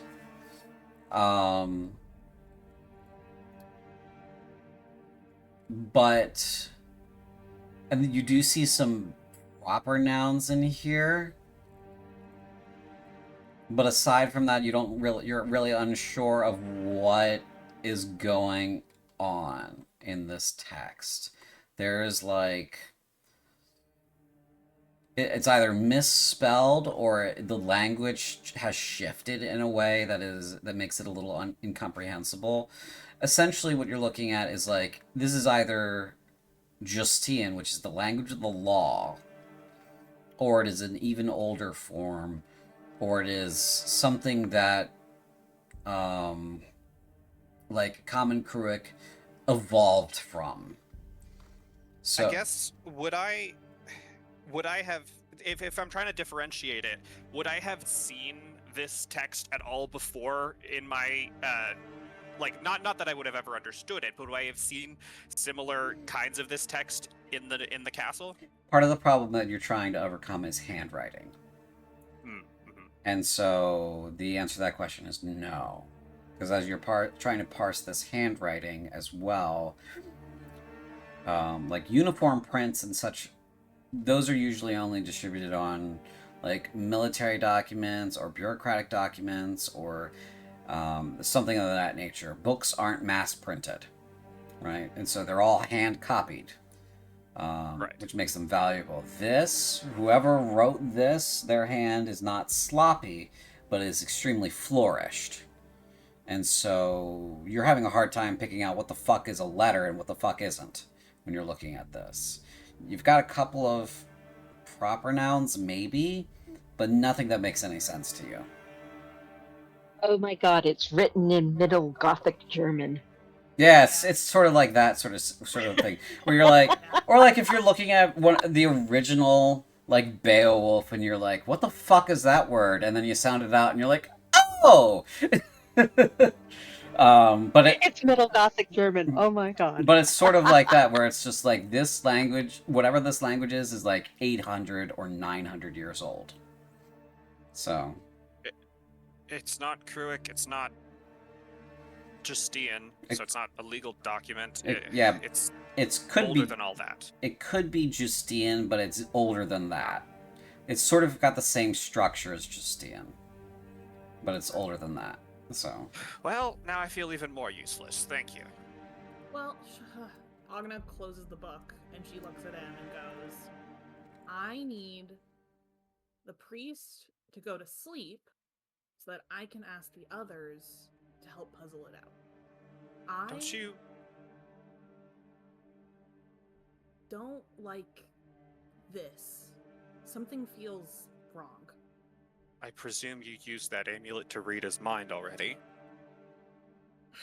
He just seemed glad that somebody was here and that he wasn't alone. But I didn't probe because I didn't want to tip him off. Don't you... I thought you had magic for this. I can push, and I will if I need to, but if one of the others could read it, that's always better. Well, Nin is from Onsai. I don't see her speaking ancient Justian. Spindleshanks, it's a coin flip as to what he knows. Beafania, she has mentioned having an education. And the bard's a bard. Actually, yes, the bard probably would be the perfect one to ask. But I didn't want you running the fuck out of here before we could actually handle it. You follow? Fine. I All right. will meditate. Actually meditate. And Agna will sit with him to make sure that that's what and she can meditate, right? She's done that her whole career, so she Yeah. can actually sit with him and make sure that he doesn't fucking bolt again. I just imagine Dart sitting there, just like vibrating or wiggling every once in a while because he can't Yeah. sit still. He's very bad at In other this. words, he sucks at meditation. Yeah. I suppose, I guess, is it possible that I could roll for finish training observant? I don't actually know what the progress is on that myself. I can't I have it written down in my notes. Okay. Do you happen to have everybody else's written down? Is what I'm saying. I do not, alas, sorry. Okay. So here's the thing. I don't have access to any of that shit right now because the module's dead. So if I was to reinstate downtime activities at this juncture, you'd have to remember where you were on an individual basis, and those who don't are fucked, and I don't think that's very fair at the moment. So we're gonna have to kind of put that all on hold for a bit, unfortunately, until either I figure out a solution to that or we get the module back. So it's gonna be a bit. My apologies, but I'm working on it. So is it possible that I could bank this as training so that when it comes back, I will be able to retroactively have them? just make a note that this day none of you did a training roll. Okay. If you don't mind, that way at least I will record that. You have that recorded, yeah. So, we might end up. Anyway, this is a conversation for later. But if there's nothing else important that needs to happen tonight, I'm gonna go ahead and do a little bit of a roll, and then after that little thing, we're gonna end the sequence. So the session. So. There's one thing I want you two in this temple to roll, and I want you to roll both of you to roll a perception check.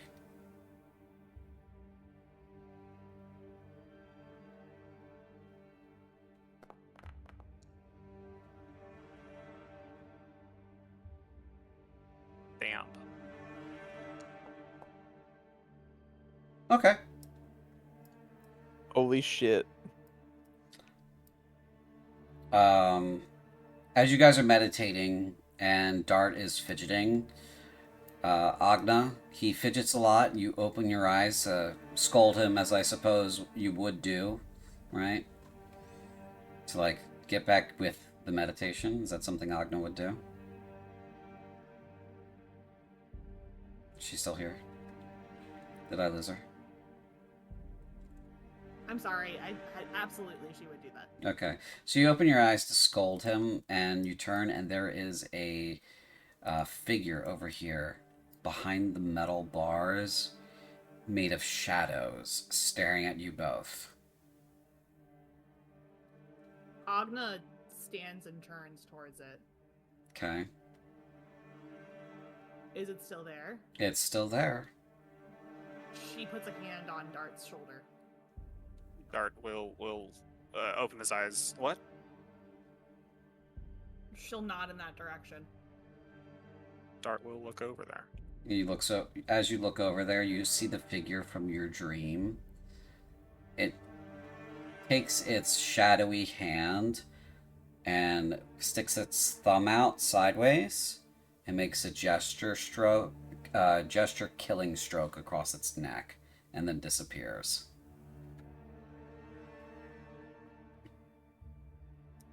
Did you see that?